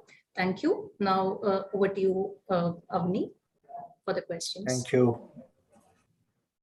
Thank you, everyone. Thank you. Bye-bye. And thanks to all our panelists for that wonderful deep dive on how customer expectations as well as experience have shifted, driving changes in the industry. As we are running short of time, we'll quickly move to the second panel discussion. And if time permits, we'll surely address the questions that have come in the chat window. And also participants can mail the questions to contact us at @HerMoneyTalks.com. So over to you, Avni. Yeah, so we now come to the second panel discussion of the evening, anchored by our knowledge partner, Athena, eLearn, an e-learning platform providing learning in housing finance, credit information, and behavioral skills. This panel promises to be an equally absorbing discussion on women and credit. We have with us highly experienced industry leaders as our panelists today, whom I would like to take this opportunity to introduce. First off, we take pleasure in inviting on stage Mr. Jayesh Shah, Director, Operations and Credit, Swatantra Micro Housing Finance Corporation. Mr. Shah started his career at HDFC, India's leading housing finance company. Over his 22 years career with the firm, he worked across all major departments at HDFC. He joined Micro Housing Finance Corporation (MHFC) in May 2009 as part of the initial team to help extend the existing market-based housing finance model to include customers from weaker sections who lack documentation, and has been instrumental in establishing MHFC's overall systems and processes. Welcome, Mr. Shah. Thank you. Welcome, sir. Next, we are pleased to welcome on stage Ms. Purvi Bhavsar, co-founder and managing director, Pahal Financial Services, and director, KIFS Housing Finance. Ms. Bhavsar is a first-generation entrepreneur who started her journey as an entrepreneur in the year 2011. Prior to this, she has worked for various corporates for more than 17 years by venturing into NBFC MFI business with 12 branches across Gujarat. Pahal has touched the lives of more than 8 lakh households belonging to marginalized communities by providing them credit for income-generating activities. Welcome, Ms. Bhavsar. Thank you. Next, I would like to welcome on stage Ms. Hema Ganapathy, Chief Operating Officer, Sundaram Home Finance. Ms. Ganapathy is a senior banking professional and a Lean Six Sigma black belt with over 15 years of extensive experience and proven leadership skills in managing pan-country functions and large teams in credit, finance, operations, strategy, controls, and process re-engineering domains. She has expertise in digital and fintech tools, credit initiation, retail operations, risk assessment, and process transformation. Welcome, Ms. Ganapathy. Thank you. Our final panelist for this discussion is Ms. Simmi Sareen, Director, Unitas Capital. Ms. Sareen is a chartered accountant and an MBA from London Business School with 23 plus years of financial services experience. She is working on a series of interventions to champion financial inclusion and climate tech ecosystems in India. At Unitas Capital, she leads the debt advisory practice and helps financial services firms, social enterprises, and climate tech businesses get access to relevant, timely capital from a large network of domestic and international lenders. As co-founder of Climate, she is building a growth platform for early-stage climate tech startups to access markets and innovative financing options. Climate also publishes collaborative research on gaps and opportunities in climate finance. Welcome, Ms. Sareen. Thanks, Avni. Glad to be here. This session will be moderated by Mr. Satish Mehta, founder Athena Elon, and founder director Sibyl, and founder of Athena Advisors, a boutique consultancy firm consulting in the areas of mortgage finance and credit information and bureau.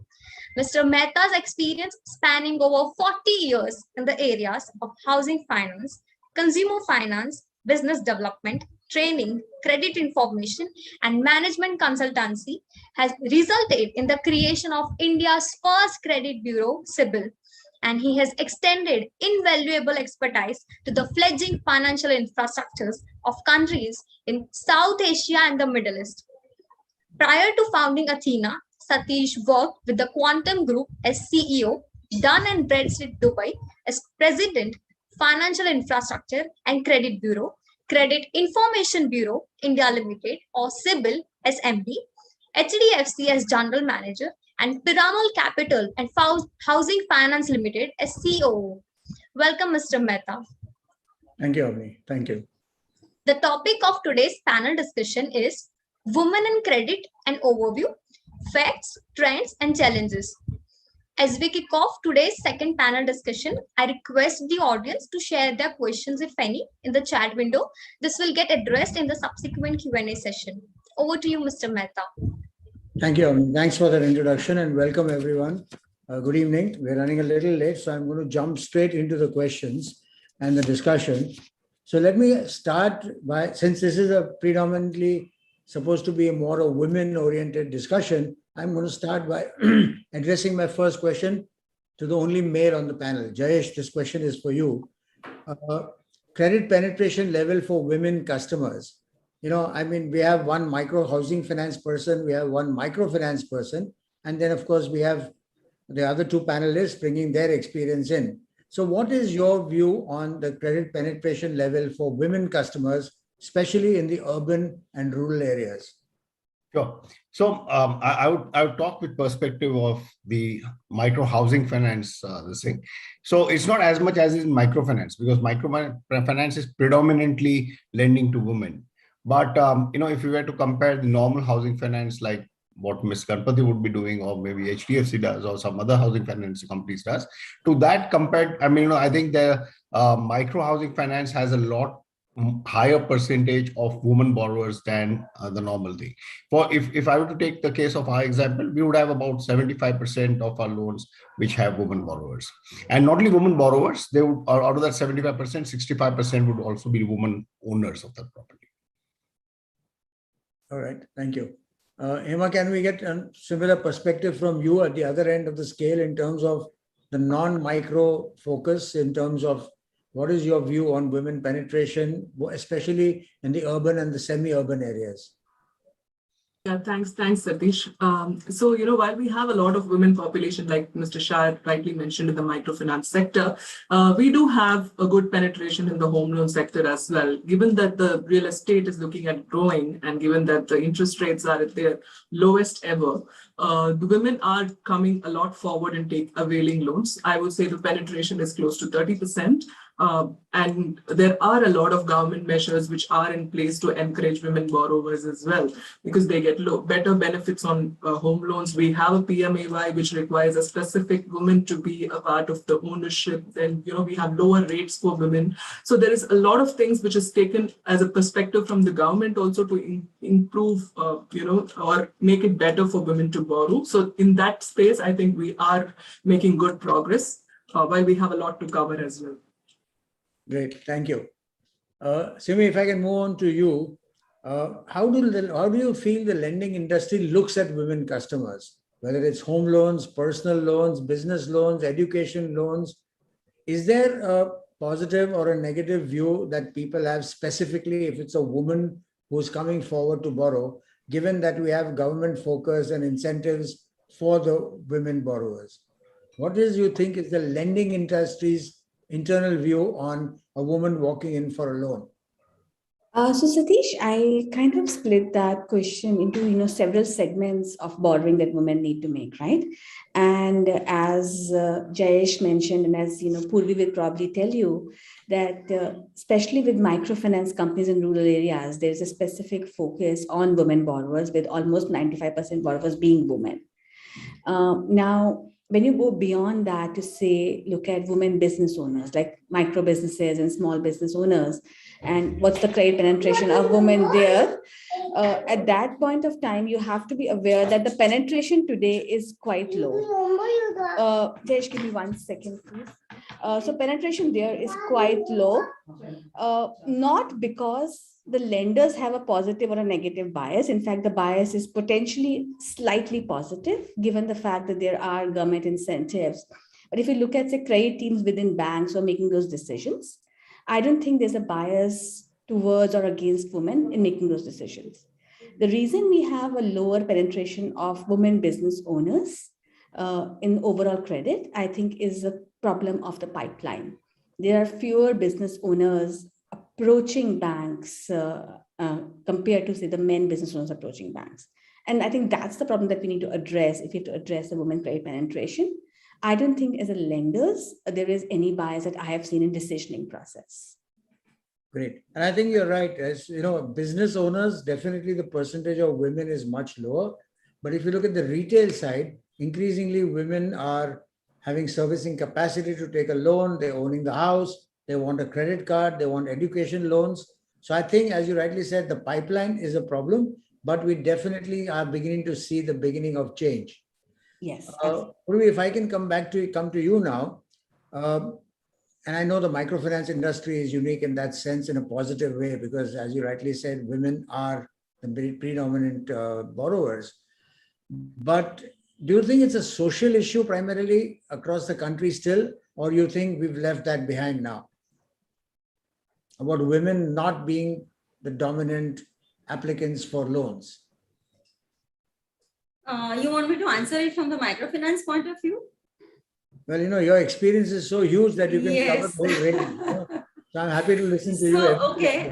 So for this particular webinar, I'll restrict about my experience related to microfinance. And I think microfinance is one financial services which, where the eligibility criteria itself is being women. So even at an industrial level, the kind of numbers that we have reached out to is phenomenal. Only the microfinance industry, the group lending, excluding the SHGs and the money lent by NABARD, the portfolio is about 2.5 lakh crore, reaching out to close to about 6 crore women borrowers across all the districts in the country. So that is the width and spread of the microfinance.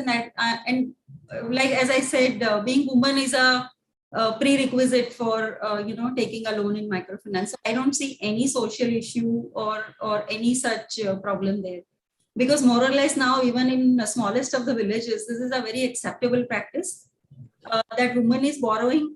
Mostly they use it for their own purposes, but they also in a lot of cases have been supporting their husband or some male member in the family. So I think that social taboo or social acceptance is no longer a challenge or an issue in that segment.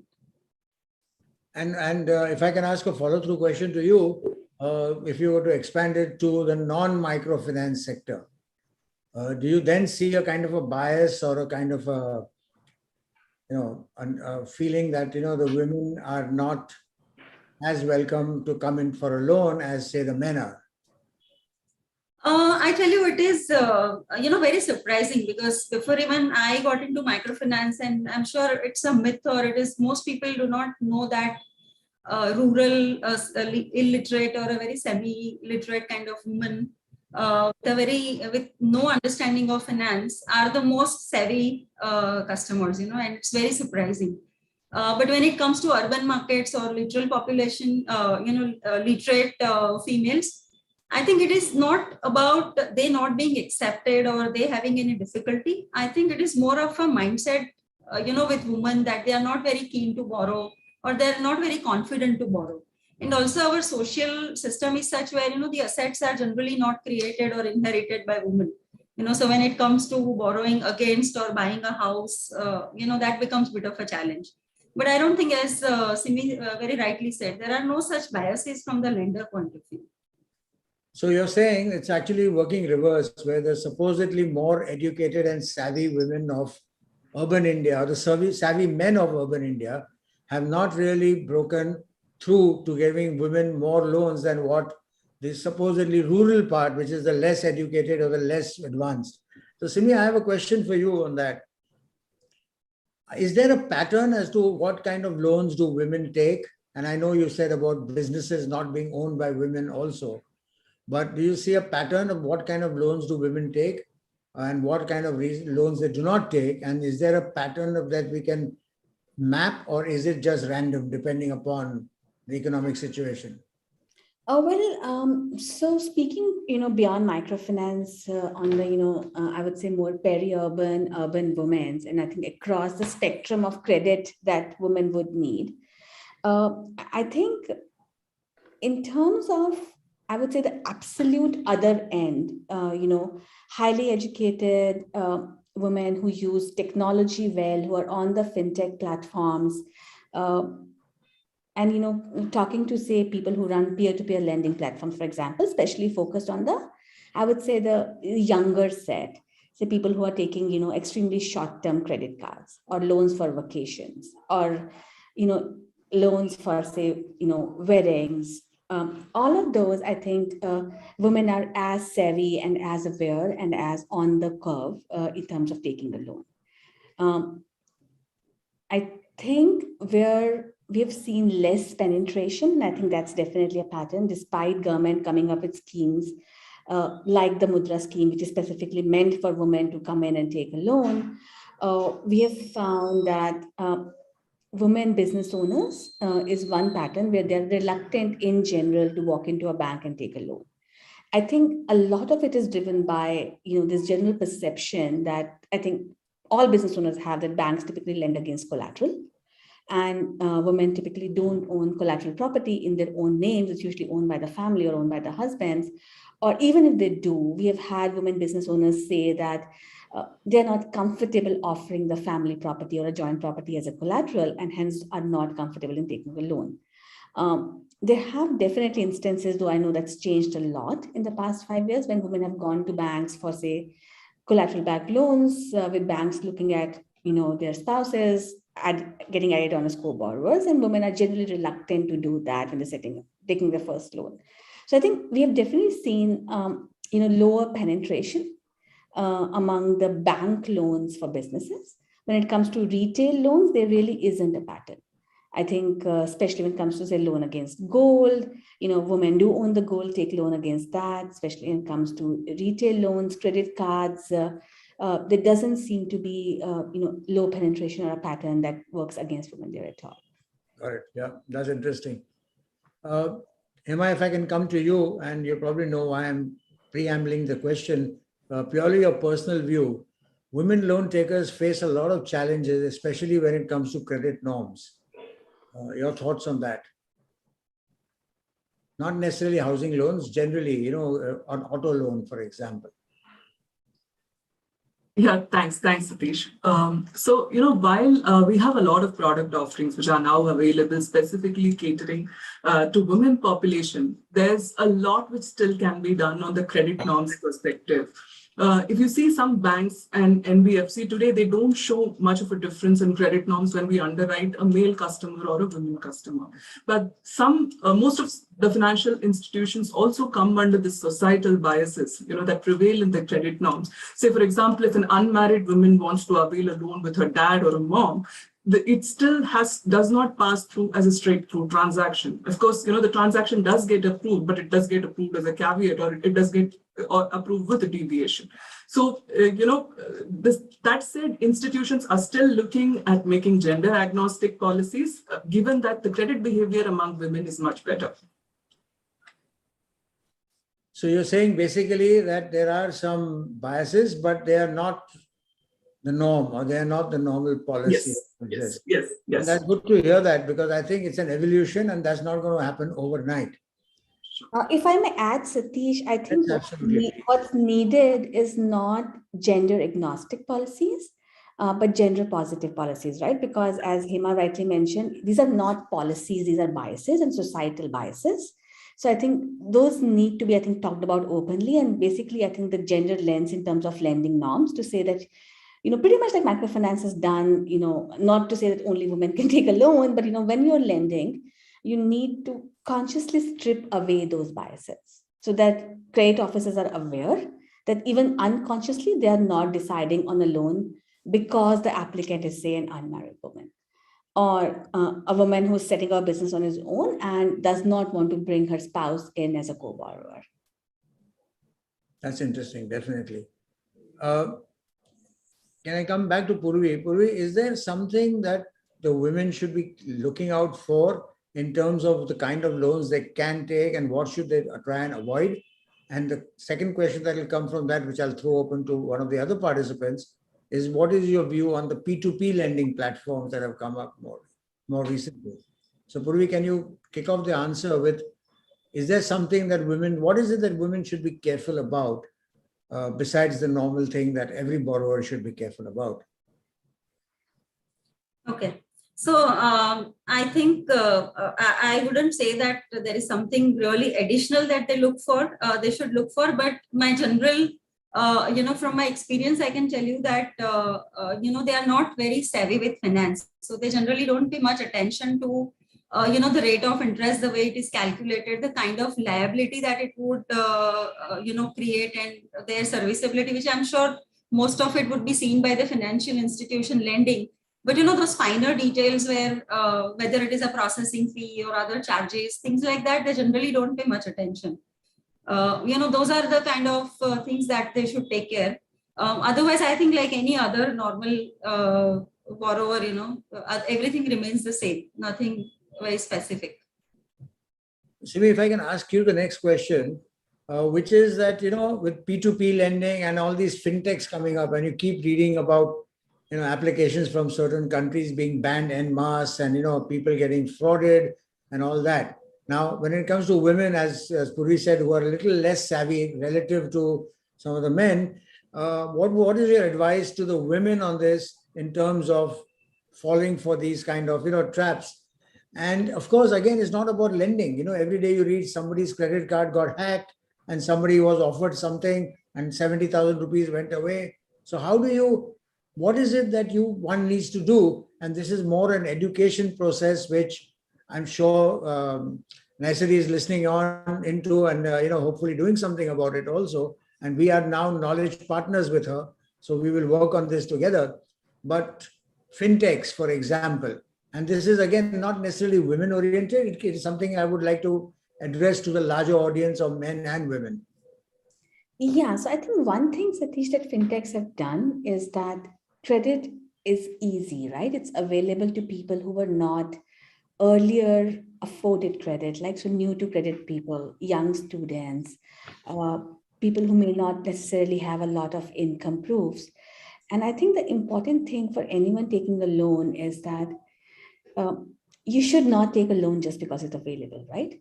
I think the most important thing that any borrower needs to decide, man or a woman, before taking a loan is this a loan that you absolutely need and can afford, right? Because the easiest thing to do is that you want to go on an expensive holiday or you want to buy like an iPhone that you cannot afford and you can get an easy loan against it and you take it, right?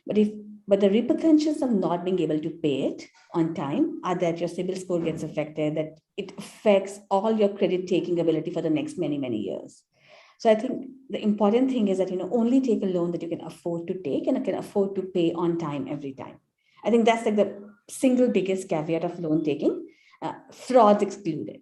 But now coming to fintechs and, all the malpractices we hear about, I think beyond the obvious, do not share passwords, be careful with the information, make sure you don't respond to phishing calls. That's the more obvious ones. But I think as Purvi said, I think in loans, it's also about, being very aware of what the terms are. Because lenders sometimes speak a language that people don't always understand, right? Is it a flat rate, which may be like that, you're quoted a 10% rate, but actually the IRRs are like 40%. Are there things getting added? For example, one thing that we hear a lot about, for example, in payday loans is that the interest may only be 12%, but because they're charging a processing fee of like 2% for a 40-day loan, you're actually paying 30%. So being very aware of what the actual cost of this loan is extremely important. Satish, I also want to add one more thing, which I think most women particularly don't pay attention to, is signing the legal documents. They generally, don't read the documents as much as they should. I don't expect that, most people read all the documents, but at least all the critical documents, all the agreements, all the papers that whosoever is making you sign, at least you should understand what exactly you are signing. And I see some gap out there because most of them don't take it that seriously. You make them, wherever you take their signature, they are very happy. They'll sign it very happily, not ask many questions there. They just want to check and get out of the office. Kind of. Yes. Yeah, so I think the regulator also has tried to address that with the most important terms and conditions being highlighted separately into a document and all that. So Jayesh, if I can move on to you on this question, on two back-to-back questions for you. One is this buy now, pay later fashion that has started, which is a surrogate, if I can say, for credit cards or whatever it might be. That's another thing which kind of, the earlier generation never borrowed. And this generation feels that they got to borrow as if there is no tomorrow. So is there a balance that needs to be struck? Are people like, I had a secretary once, she was earning X amount of rupees and she had 5 credit cards. Now I have one. And I asked her, what do you do with these 5 credit cards? She said, it just feels nice to have them, I used the scissors after that, but that's a different story altogether. But how do you balance this buy now, pay later? You walk into a electronic store or you walk into a clothes mall or whatever, and I'm getting facilities to buy. Everybody's interested in making me buy, pay later. Is that a potential debt trap? Well, Satish, yes, but the what we need to also understand is that it's not the way they use the credit cards is not the way that you and I would use a credit card. For them, there's a lot of mis-selling. I mean, because they get included their EMIs deducted from the bank account. There's a lot of data that goes out to potential lenders saying that there's a person who's actually has this income, their banking transactions, and therefore they become eligible for these credit cards and small easy loans that Simi was talking about. And the credit card, we've seen so many customers, almost 50% of our customers who have credit cards, and they never used it. But when they used it, they didn't know how to pay back that amount that they've used on the credit card, and therefore it's sort of written off, and their CIBIL scores are affected and all that. And when we ask them what happened, there's a default on a credit card. He says, no, I don't remember. Then we show him the report, and here's the report. It says that, oh yes, I remember. Someone sold me a credit card, and I never knew what happened, and I never even realized that there were some annual charges that were deducted. So there's a lot of mis-selling and a lack of understanding which has led to this whole thing. More often, these credit cards that they have, they're actually used for withdrawing cash. They're not going and walking into stores and using the card to make purchases or anything like that. So it's actually, for them, it's like someone called me and offered me a free card. So I was like, wow, I mean, I can get a card for myself. So that's the point. And yes, definitely, it's definitely leading to, overdebtedness, because, again, when we started in 2009, our average, income to installment ratios were in the range of 30-35%. Today, I would really be extremely happy if I find a customer with those kind of ratios. And now that we have also looking at lending in the rural areas, to my surprise, the ratio is even higher in the rural areas. The credit penetration in rural areas in this segment is even higher. So, it's definitely something which, is a cause. And I think it'll probably, the markets will take care of that, I think, rather than any regulation or any, this thing will take care of that.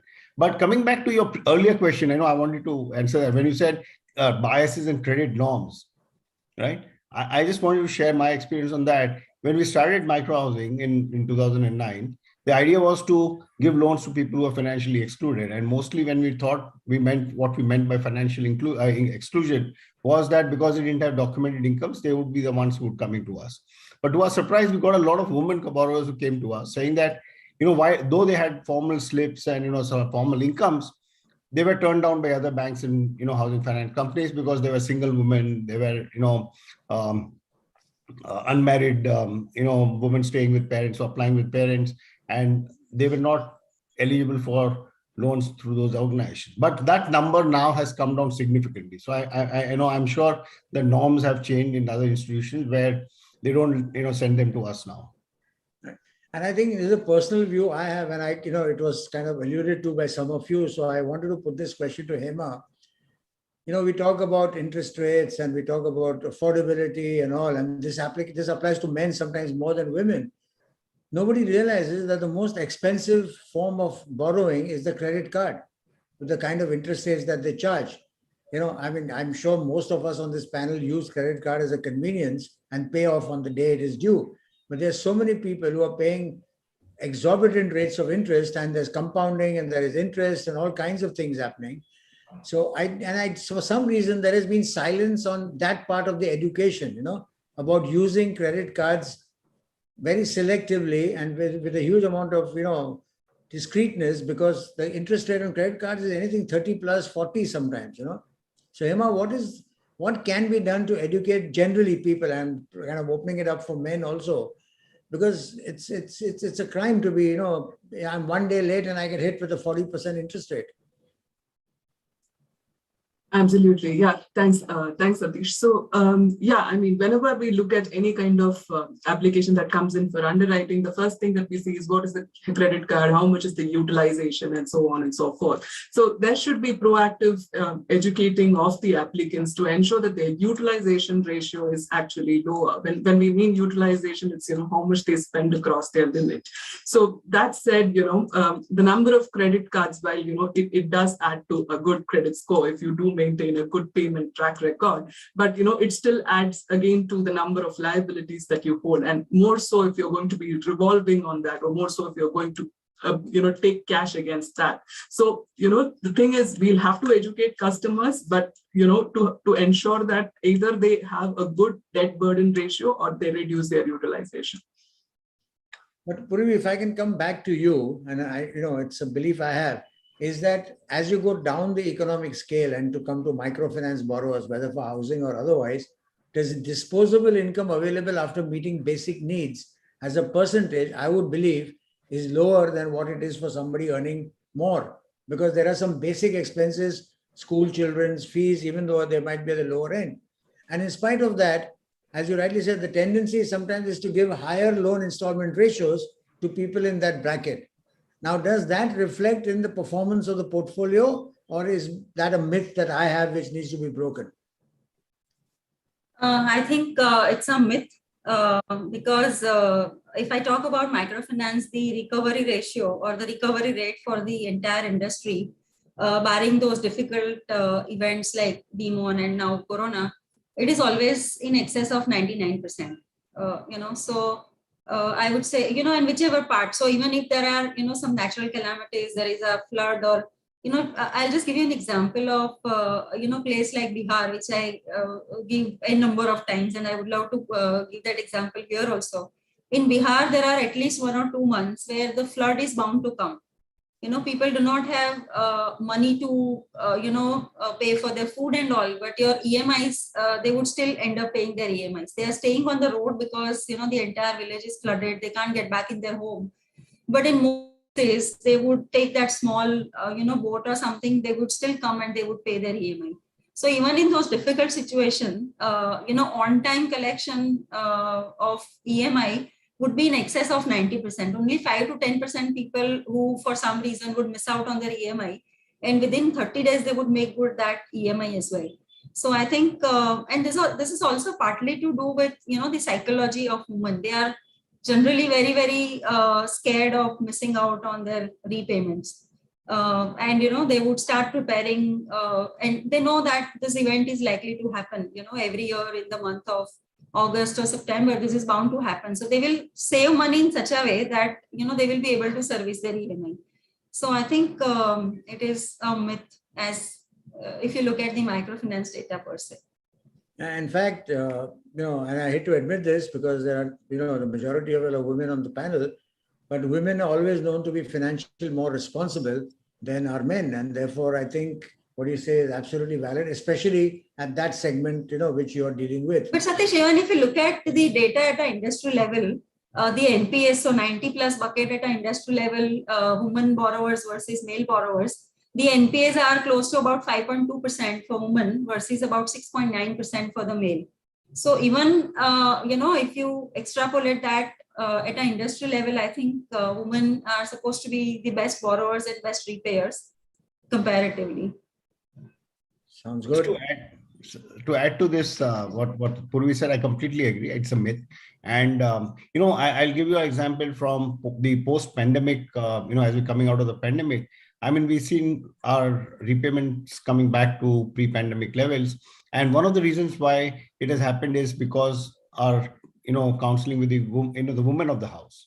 I mean, they are the ones who actually started paying part EMIs, full EMIs. And, we've seen a tremendous, recovery in that. And I think the decision to stay, continue to pay whatever amount that they can afford was majority of women's decision than a male's decision nowadays. And on the other end, Satish, all the large NPAs we've had and all the CBI cases and frauds that we have kind of seen in the last 5 years, I haven't seen a single woman borrower there ever. Right. So, Simi, that brings me to something else. Do you think that the industry is doing enough to collectively educate and counsel people right from the process of taking a loan, who to borrow from, what to watch out for, all the way to encouraging women ownership and then repaying your loans on time? Is there something that needs to be done at a collective level? I know every organization does its own bit that's required. What is your view on the need for a collective, industry-wide, comprehensive approach to this whole process of educating people? The short answer is no, Satish. I think that there is, and it applies to, I think, both men and women borrowers. I think that credit industry has evolved a lot in the last 5 to 10 years. Everything from P2P, fintechs, to payday loans, to BNPL, and a bunch of other innovations have been thrown in the face of the customer. People suddenly have access to credit options they never had. You go to a Chroma to buy a fridge, and there are like 5 different options to take a loan there and there. We simply aren't doing enough to educate borrowers and potential borrowers on the risks of taking a loan and how to even evaluate what the right loan and credit for them is. I'm not sure what the right way to do that education is, but we definitely as an industry need to do more there. Okay. So talking about education, and Jayesh, this is a question I have for you. Any quick, in the good old days, and when Avni introduced us, she put an age to me straight away by talking about the number of years that I had experience in. But in the good old days, it was, you had a salary slip, you had a tax return, we pulled out a calculator and we gave him a loan. And, like you said, the installment income ratio in housing was 25-30%. If I started a housing finance company today with an installment income ratio of 25-30, I wouldn't do business primarily. The question, Jayesh, I have for you, and pardon me for asking you this, any advice on how to build a good credit score? Okay. Yeah, you're right, Avni. And it was only, Avni mentioned that experience for two of us and didn't mention the experience for the rest of the panelists. So that definitely was a bias anyways. But yeah, to answer your question, yes, credit score in, irrespective whether it's a woman borrower or a male borrower in the informal sector, it has to rely on a number of factors. It could be the kind of regularity of income, the consistency of income. So data on that needs to be collected, number of dependents, and of course the IARs and FOIs that would also play a role. And now with the credit bureaus, we have multiple other options that we can actually look at and collect data on and also build it into the score. So I think it's not as easy to build a credit score for people in the informal sector as it is for people in the formal sector.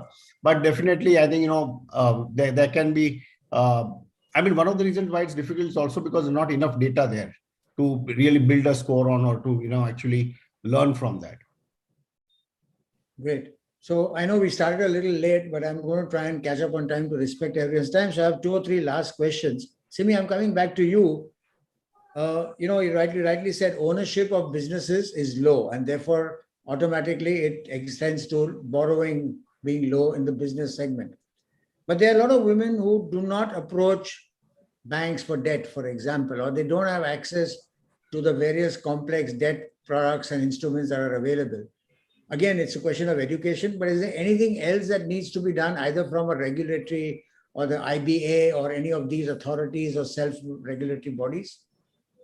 I think it's really about awareness, because I think the government has done enough. And I think today, and I know a lot of women are not aware when we kind of, when I, for example, go and talk at industry associations or, all of these women forums, I don't know many women are aware that if you're starting a business today, unlike a man, you could walk into any public sector bank, your nearest SBI branch, and you will, if you have a proper business plan, if you know what you're going to set up, you will get a 10 lakh rupee collateral free loan, right?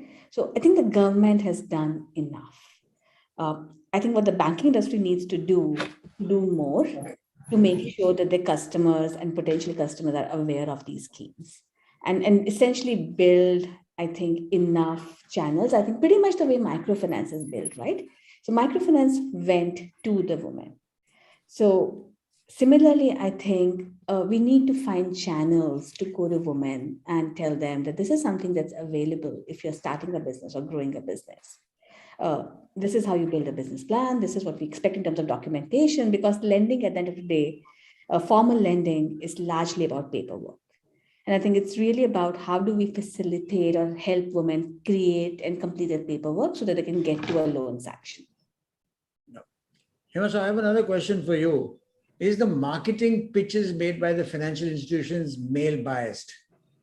The advertisements and the focus and all that. Yes, you'll have a nice looking woman there, but that's again not nice. That's not what the intention is. But it's always targeted to a male customer when it comes to taking the loan. Is that something that also needs to change in the context of awareness and biases and all that? The question is to me? Yes. Okay. Yeah, I mean, I think, yeah, well, rightly said, while many of the marketing material that we see today does have a woman, we can look at making more women-centric marketing advertisements so that the awareness, like Simi rightly mentioned, is created. There is more education needed about how it benefits them, including what benefits are given by the government and how do they save being an applicant or a co-applicant on the loan. So that way, if a targeted marketing campaign is done, it will definitely serve the better interests of the community. Okay, so there are a few questions we have. So I'm going to make one last comment and, I'm throwing it open to the panel. And then, Avni, will you read out the questions? How does it work? Yes, sir, I'll read it. Okay, just so, we talked about a lot of stuff from credit scores to new methods of lending to fintech to supposedly biases. And we've seen that it ranges. Some credit policies will have limitations about what to do with a father-daughter application. The microfinance industry, fortunately, has less of those and has better experience in this. So whatever issues are there in terms of giving loans to women, whether it's from awareness or whatever, has it been created by society, created by men, or are the women themselves responsible for that? Open question to any of the four panelists. I'll take that if with permission of the other panelists. I don't think it's created by the women. It's certainly the industry that's created it, and I think the industry took the easy route out. It was easier to access incomes and predominantly income in those days were incomes from male applicants, and they just did that, and the whole thing evolved. That's what my guess is. Simi, any thoughts from you? No, I agree. I don't think that these are conscious biases any longer. They may have started off as conscious biases. At this time, these are unconscious societal biases that we need to address. Right. And is there a social divide in terms of urban, rural, for example? I think, again, to the conscious bias element, I think microfinance has consciously solved it for rural India. Right. They went in and said, we want to solve this problem, we want to solve this for women. So which is why I think credit is far more pervasive for women in rural India today. Got it. Would be anything from you on as a closing remark before we get to the questions? Satish, I would say it is not the first or the second option. I think it's all three contributing to the problem. All three things that you mentioned, to some extent, each one of those causes have been responsible for where we are. But I think there are winds of change and led by some of you. Yes, absolutely. Oh, yes. I think a lot of credit is to go to each one of you. Hema, any closing remarks on this or anything else that we've talked about before we hand it back to Avni for any questions? No, I absolutely echo what the other panelists say. I mean, and especially what Purvi said, I think it's contributed by each and every one that you specifically mentioned in some way or the other. That I think combined with the societal biases is why, we are where we are. So thank you. Thank you, Satish. Thank you. Thank you, everybody. I think this has been good. We can go on and on, but obviously we are restricted by time. And it's a journey that has started, which is fast catching up, courtesy a lot of things that are happening at the social, at the government level, and more importantly, at the ground level, where each lender is learning from their own experiences and therefore being able to translate that into action on this whole aspect of women and credit. The pandemic has taught all of us lessons, but it has taught the women lessons also. So I think this has been fantastic. Thank you very much, all of you all. Avni, I'm going to hand it back to you for any of your questions. Thank you, Mr. Mehta, and thanks to all our panelists for stepping out with your insights and valuable opinion on the challenges and trends in the credit industry vis-a-vis women. We will be having a brief Q&A session now. We have received a few questions on our contact us ID. These are open for any panelist to answer. So the question is, what kind of loans should an industry fresher take and which kind of loans to avoid?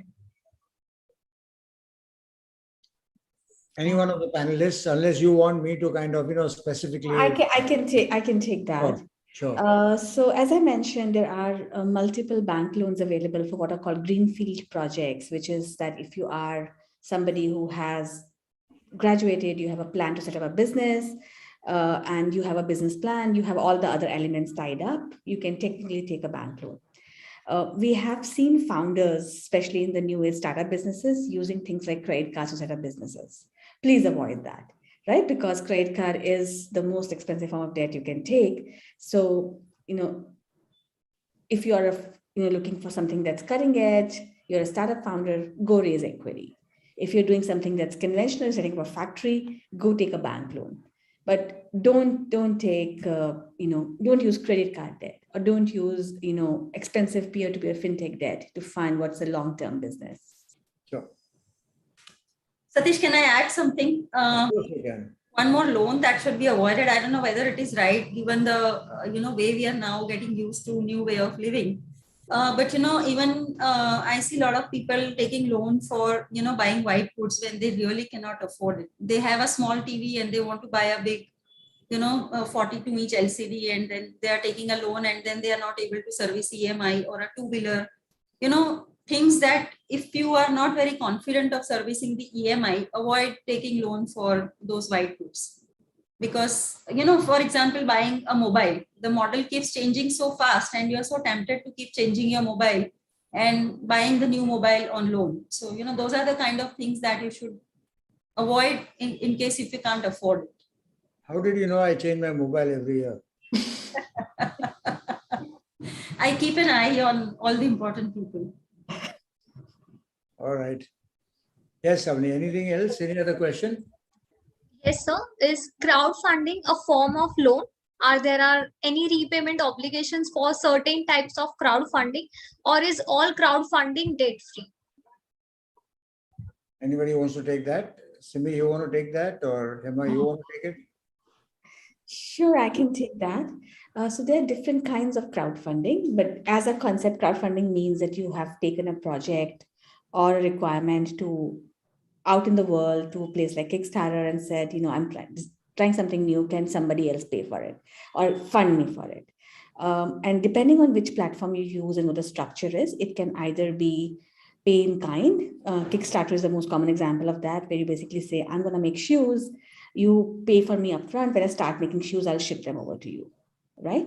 That's the most common form of crowdfunding. But there are others where you kind of source a little bit of capital as equity capital, and you give up shares in your company or a business in exchange for getting the funding.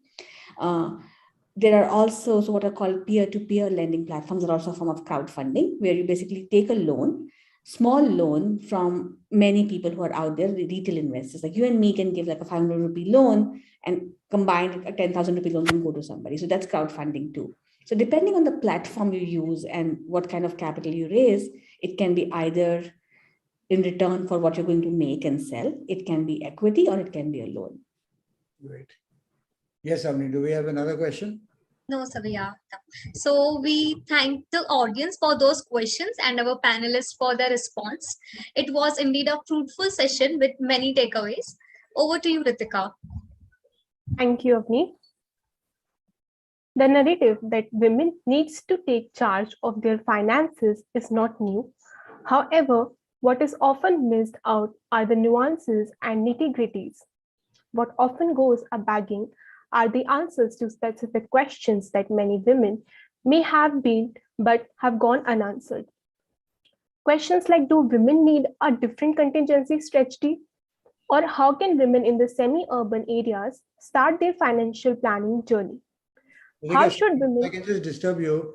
If the session is over, then the panelists can leave from this session. Is that okay? Yes, sir. All right. Thank you, everyone. Thank you, Purvi. Thank you, Simi, Emma. Thank you. Thank you. Thank you very much. Thank you so much, Satish, and all the panelists. Thank you. Thank you, everyone. Thank you, sir. Thank you, ma'am. The narrative, how can women in the semi-urban areas start their financial journey? How should women career break, invest, and the like? We have on the anvil a very interesting fireside chat on this topic. I would now like to call upon our guest Ms. Renu Narayan, Regional Head, Karnataka, AP, Telangana, ICICI Prudential Asset Management Company Limited, to join us for this fireside chat. Ms. Narayan joined ICICI Prudential in 2004. In her current role, she is responsible for strengthening the AMC's business in Karnataka, Telangana, and Andhra Pradesh. She started her career with ICICI Prudential Asset Management Company as a management trainee in retail business in Hyderabad and held different positions in both retail and institutional businesses before her current role. In her previous role, she was responsible for institutional businesses in Karnataka and AP. She has an overall experience of about 17 years, and she is also a mathematics graduate and MBA from NMIMS, Mumbai, and an MCA from the University of Kerala. Welcome, Ms. Narayan. Hi. Thank you so much for having me over. This chat will be moderated by Ms. Krishna Vadher, a financial coach and expert at HerMoneyTalks.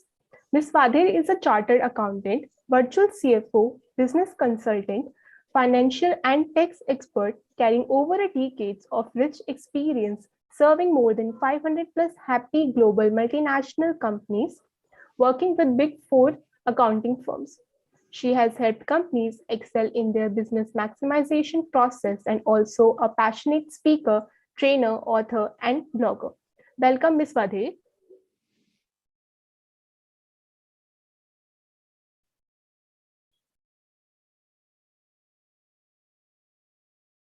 The topic for today's fireside chat is inspiring women to take charge of their finances.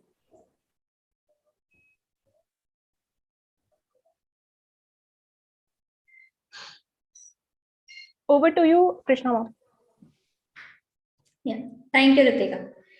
So, women taking charge of their finances, as a very interesting session which was going on prior to this, and I heard about that where are the areas why women are stuck, right? And I think pandemic was the best time, although it had brought a lot of negativity and downfall. But one of the positive side of which I see is COVID brought in the realization in women that we now need to take charge of our finances. If we can take charge of our home and we are the best makers in using the resources very appropriately, any other resources of home, and we are home makers, home managers. So we do good with finances always. And it is not a rocket science, it's just a mindset which we need to change.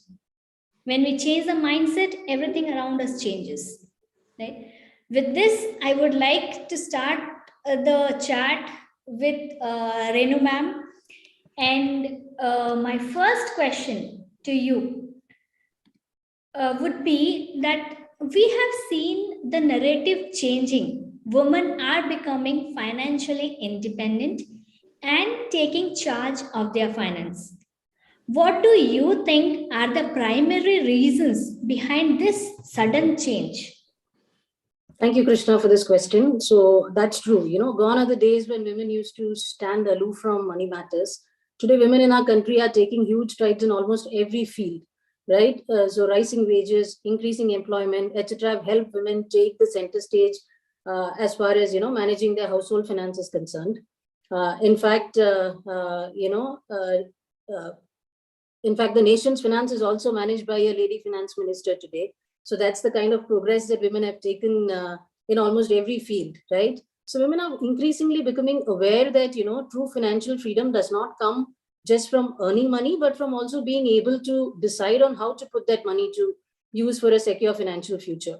So I would say that, you know, increasing awareness and digitization have made women financially savvy. So today women get actively involved and have completely taken charge of their investments or their money, not only to create a secure financial future for themselves, but also in, having a comfortable, luxurious life as well. So taking charge is today not a choice anymore. I think it's a necessity. And as you rightly said at the beginning, I think the pandemic, one of the main reasons, and, there are many reasons, but probably the most recent one is definitely the pandemic. It has sensitized both women and men on the perils of not having planned for emergency funds, not having a health insurance, not having a term life insurance, and not having a passive income through investments. That's something that has definitely sensitized people to the importance of investments and taking charge of their finances. Also, women definitely have a greater need for financial planning than men for multiple reasons.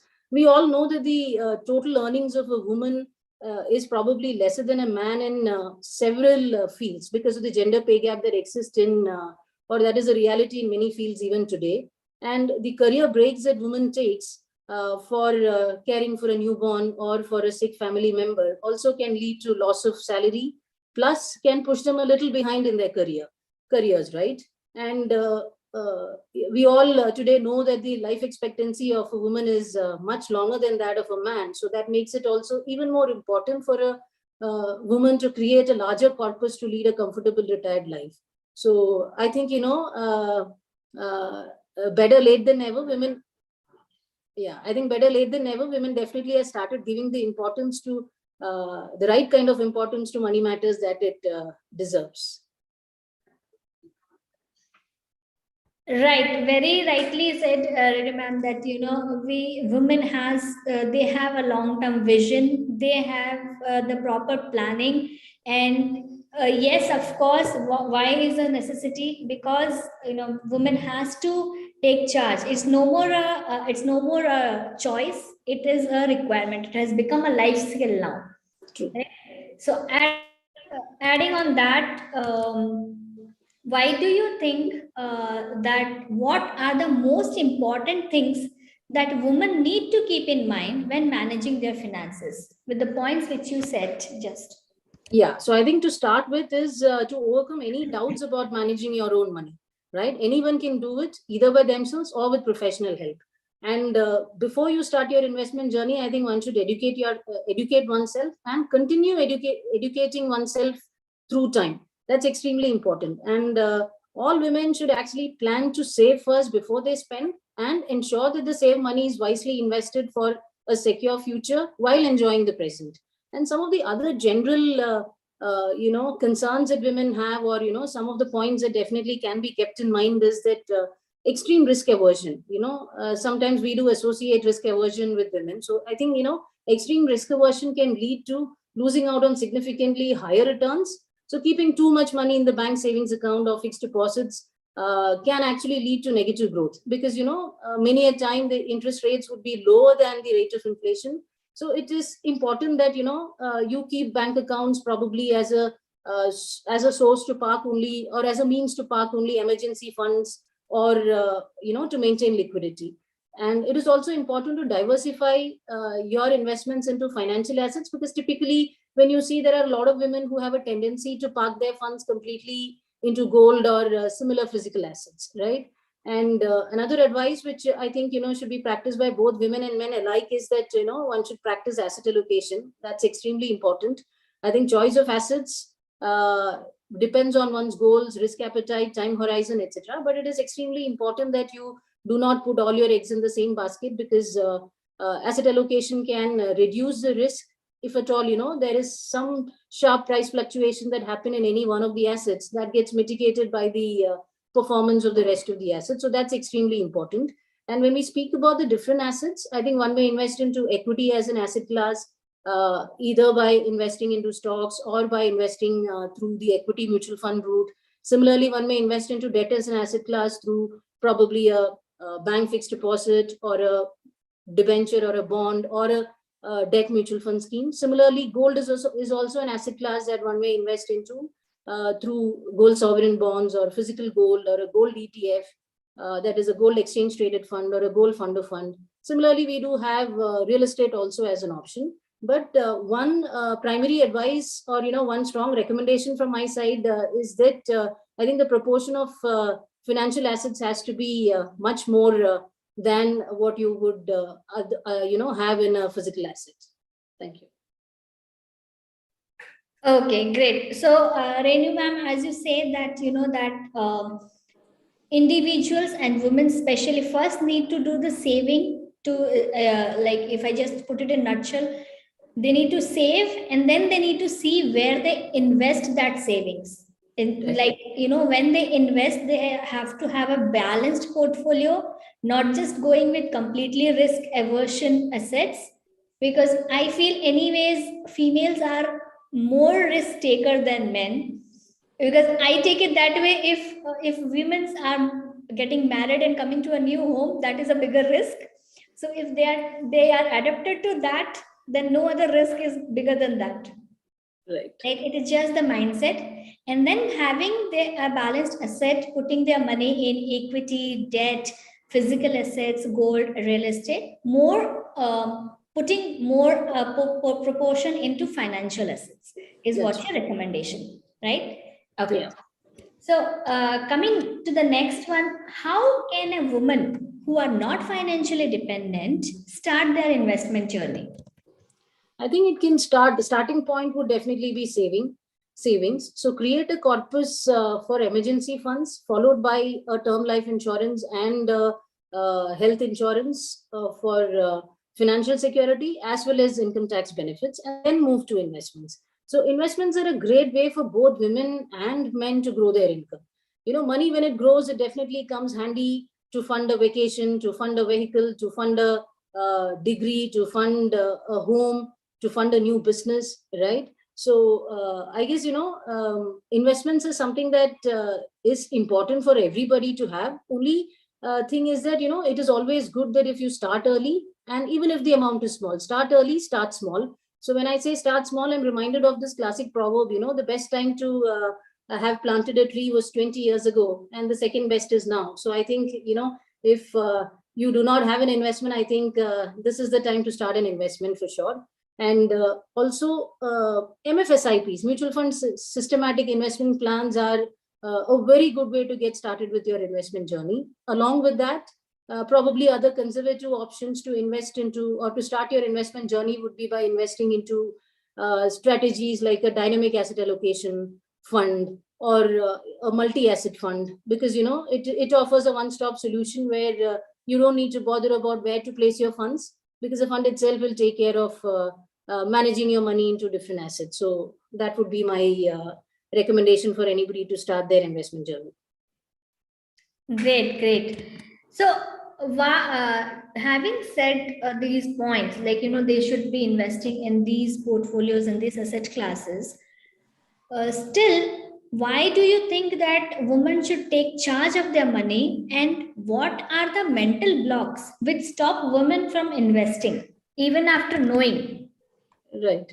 So, as I said, today it's definitely not a choice anymore. It is a necessity that women take charge of their money.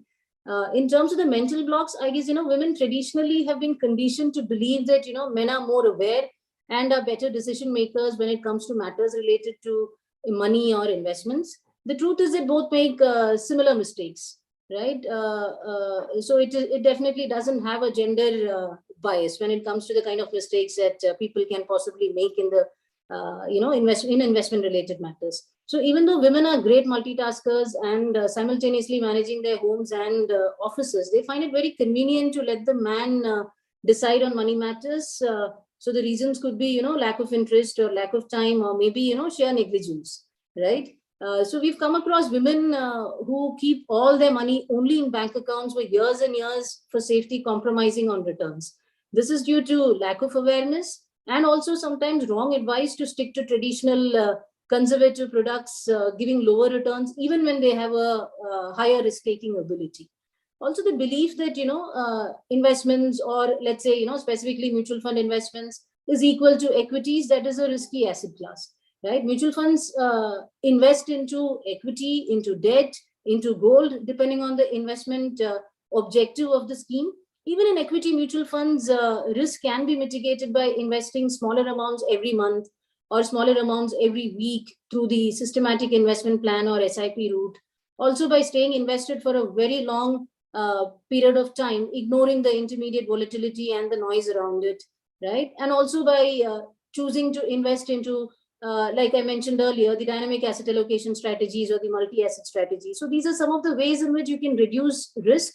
So, so these would be some of the mental blocks, and I'm sure the trend is reversing, and I'm sure the forums and discussions like these also will help to spread awareness, and I'm sure more and more women will be aware as with each passing day. Yes, very rightly said that the awareness have already started, and more women are taking charge of their finances, even because they have been doing this from long. I think even if they go to a sabzi mandi and they do the bargaining, that is also a part of finance. It's just the mental blockage which is restricting them to take the decisions. So I think more and more awareness can help them. That's right. So, what do you think? What kind of assets women should invest? Like, if you have any specific, kind of asset to suggest women. Okay. So, financial planning is a very personal exercise and has to be done differently for each individual, right? What suits me might not be the one that would suit you, right? So all investors, women or men, I think, I'll just repeat the same thing, should practice asset allocation, that is diversify their investments into different asset classes based on their time horizon, risk appetite, return expectation, etc. But yeah, definitely to start with, I think the right instrument to keep aside funds for emergency needs or any contingency requirement can be into a liquid mutual fund or a bank savings account, right? Or a fixed deposit based on the various financial goals, like, buying a house, funding a child's education, or marriage, or starting a business, etc. There are many instruments to choose from. So I think it could be a judicious mix of mutual funds, stocks, bonds, PPFs, NSE, real estate, gold. One should seek actually the advice of a investment advisor or a mutual fund distributor to decide on the right mix of asset class that one needs to invest in. In this context, I would also like to say that mutual funds are a one-stop solution because it offers a plethora of products that can help meet all your financial goals. So these are managed by professional fund managers who have the right expertise. It is just that one should choose the right mutual fund scheme that can offer a reasonable return based on your risk profile and return expectations. Okay. So you suggest that if as an individual I'm not aware of any asset class, I should start with mutual fund so that I get a hang of it. That's right. Yeah. Okay. Great. So, and apart from having a contingency buffer for long-term investment, how should women spread their investment basket? What are the kinds of assets in which women should invest? Right. So I'll take the first part first. So, as I said earlier, equity is the best asset class for the long term, right? One may choose to invest into equities directly into the stock market or through the mutual fund route. So this is the asset class which has the potential to beat the rate of inflation over the long term. One may choose to invest into an equity mutual fund also through the lump sum route or the systematic investment plan route. Which is to basically invest small amounts in regular frequencies to reduce the volatility and to take advantage of the price fluctuations. Also, the dynamic asset allocation strategies or the multi-asset strategies. So to answer to your second question, what are the kinds of assets in which the women should invest? I think, this was addressed in the previous part also. So all of the assets. So it is very unique to each individual. My risk profile would be different from yours. My return expectation could be different from yours. So that is something that is a complete exercise to be done. But yeah, so you have equities, you have debt, you have gold. So there are multiple asset classes to pick and choose from based on your based on one's financial needs. Okay, great. So for long-term perspective also, it will differ from person to person. So we should not I think you suggest that if my friend is doing a particular investment portfolio and he has a portfolio, I should not just replicate it.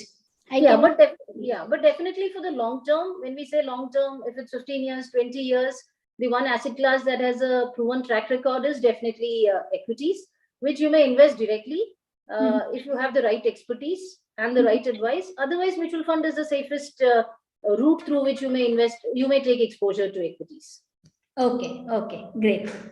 So, Renu ma'am, there is a perception that women are more inclined towards traditional forms of investment, as you also mentioned. So, is it time to break free from this bias too? And have they already broken the bias? Like gold jewelry versus gold ETF would be a classic example to quote. Like, do you think this is an example, and has the biasness been broken already? Right. I think, so many women have already broken free. Many of our investors today are women who invest amounts ranging from a few thousands to several crores. In fact, seasoned women investors are showing an increasing appetite to look beyond mutual funds and are looking at advanced products like portfolio management services and alternate investment funds. Having said that, we in India definitely have a huge bias towards physical assets like gold and real estate. And most of our savings get invested in these. And both are emotional assets, which means that, it is a very difficult decision for anyone to actually liquidate these assets, right?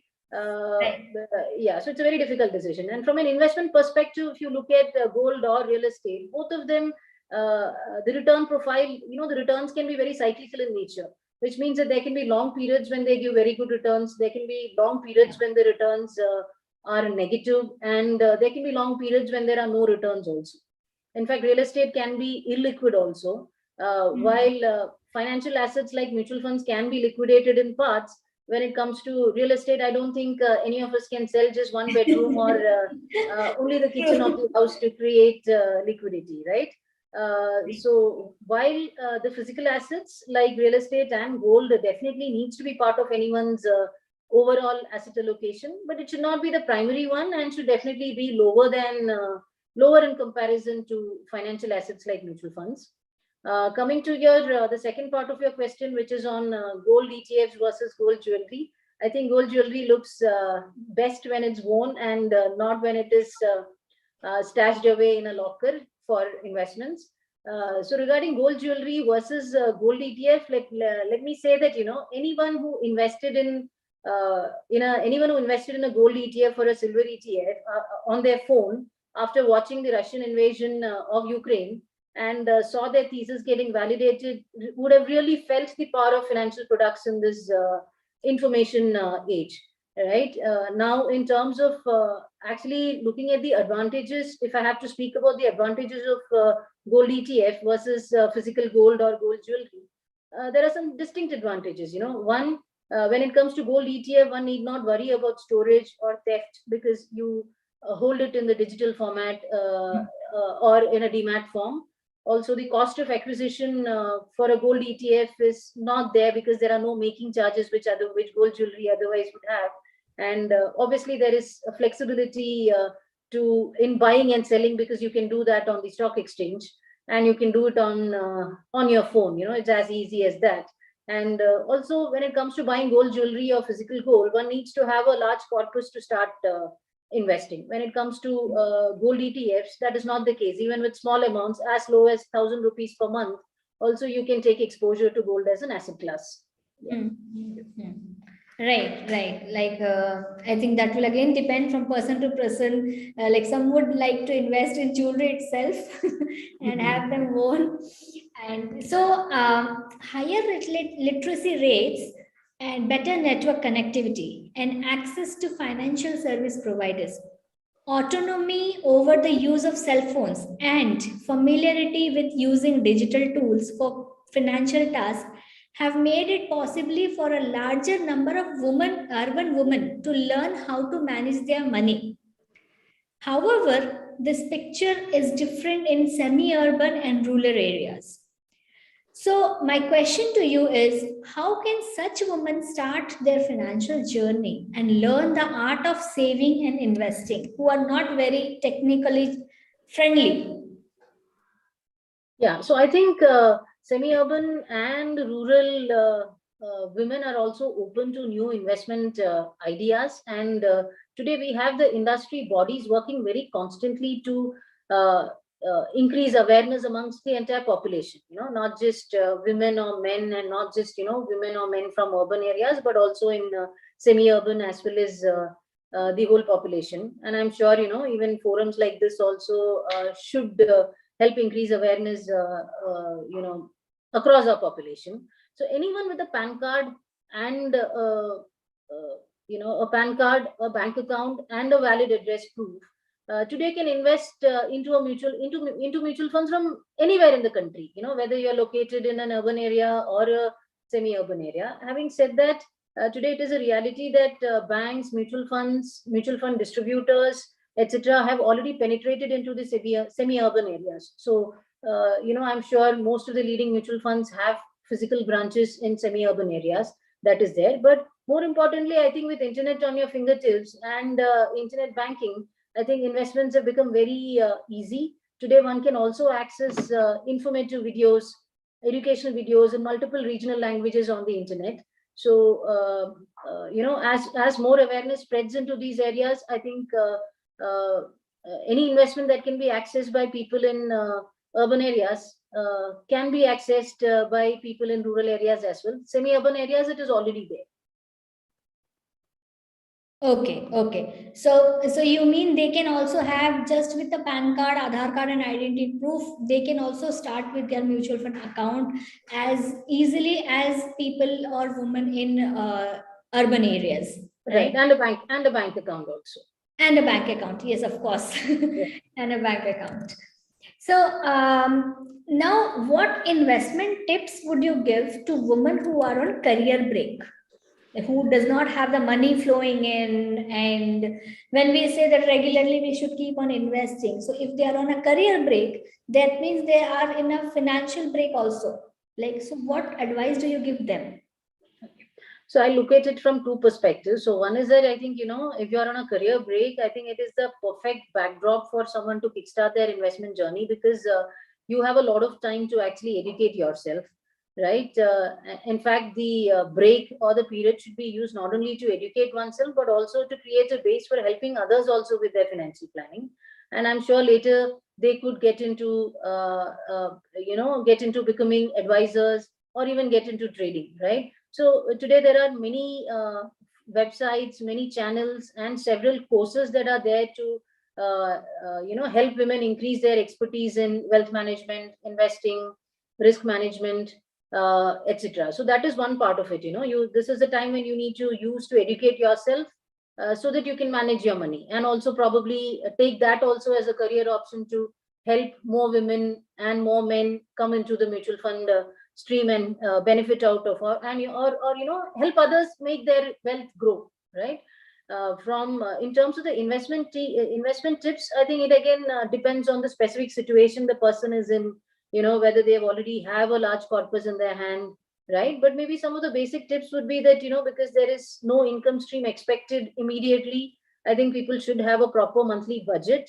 That's point number one. The expenses that can be postponed to a later date, I think should be postponed to a later date.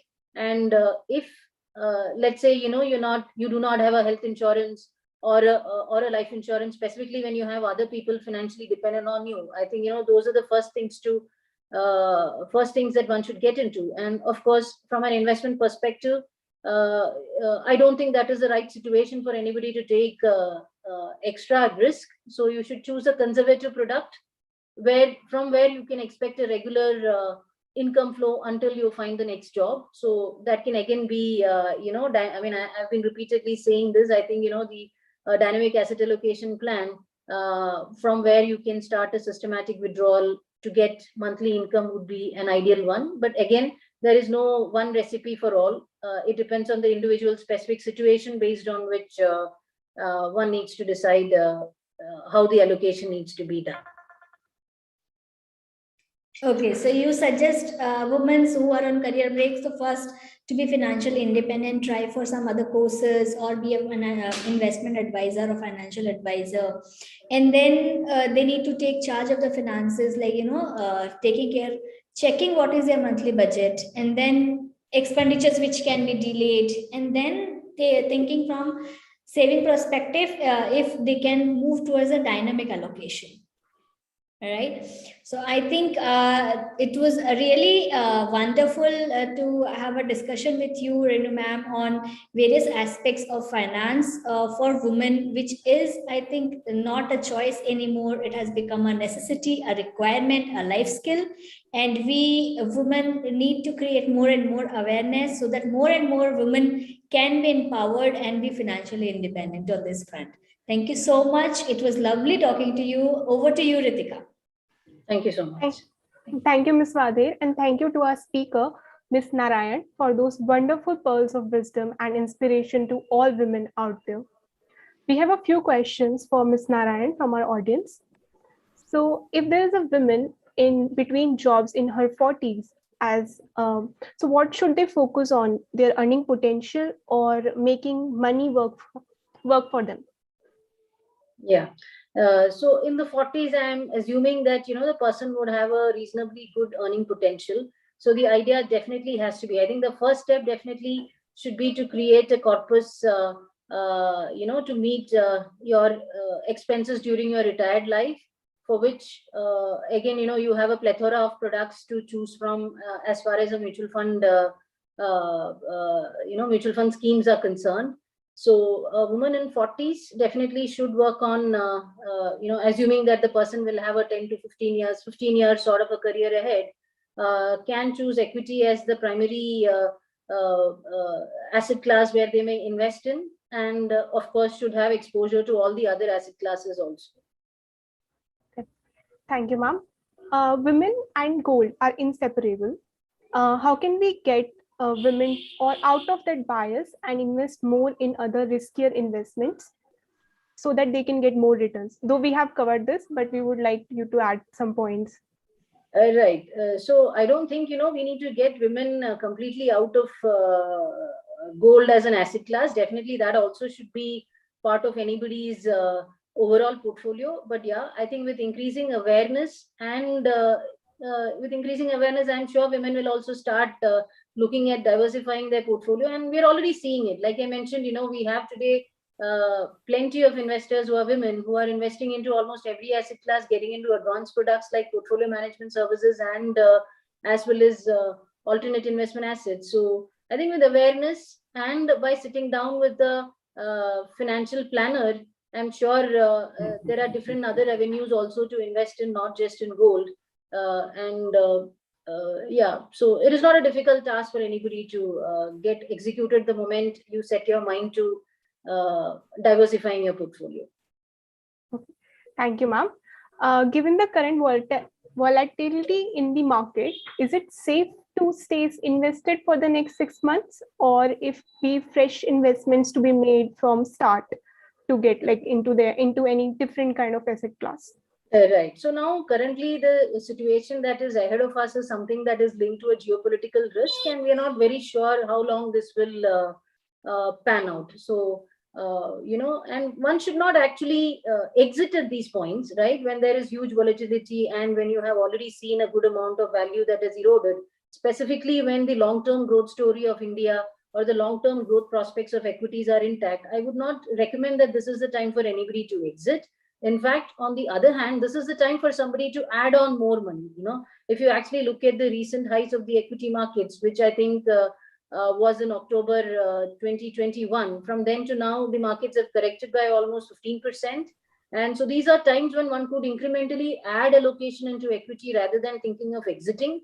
And because we wouldn't know, how much more fall could happen, or if this is the how much more fall could happen, it is best to add on through a staggered fashion. You invest through the SIP route or the STP route, which is basically staggering your investments in a monthly or a weekly fashion. That would be the ideal step to take. Right. Thank you, ma'am. I will thank the audience for those questions and our speaker for her valuable inputs. Now we are closing the fireside chat. And now over to you, Manisha. Thank you very much. Ma'am, thank you, Ritika. It has been a day replete with incisive insights, compelling opinion, and intellectual fervor. As day one comes to a close and we look forward to day two, we would like to take a moment to thank our partner organizations and collaborators. HerMoneyTalks would like to place on record its heartfelt gratitude to Mirae Asset, our lead partner, for having helped give shape to our vision of this event and for their collaboration throughout. We would like to express our deep sense of gratitude to BAC India, ICICI Prudential AMC Limited, and Quantum EMC for their wholesome support and being our event partners. Next, we would like to thank Swatantra Micro Housing Finance Corporation and Pahal Financial Services for the support and partnering with us for this event. Our deep sense of appreciation goes out to Athena eLearn, our knowledge partner, and Mr. Satish Mehta for his guidance and collaboration. Finally, we would like to place on record our gratitude to all our community partners, Confederation of Women Entrepreneurs of India, ECHI, Happily Ever Lens, the She Saga, AAPC, and 91 Springboard. Tomorrow promises to be another exciting day with many more power-packed talks, panel discussions, and educative sessions in the offing. Tomorrow's session starts at 4 p.m. Indian time, so hope to see you all there tomorrow. For now, it's a goodbye from all of us at HerMoneyTalks. Thank you all. Thank you, team from HerMoneyTalks end. Thank you all. Thank you, everyone. Bye-bye. Thank you, everyone. Bye. Thank you all. Thank you. Bye.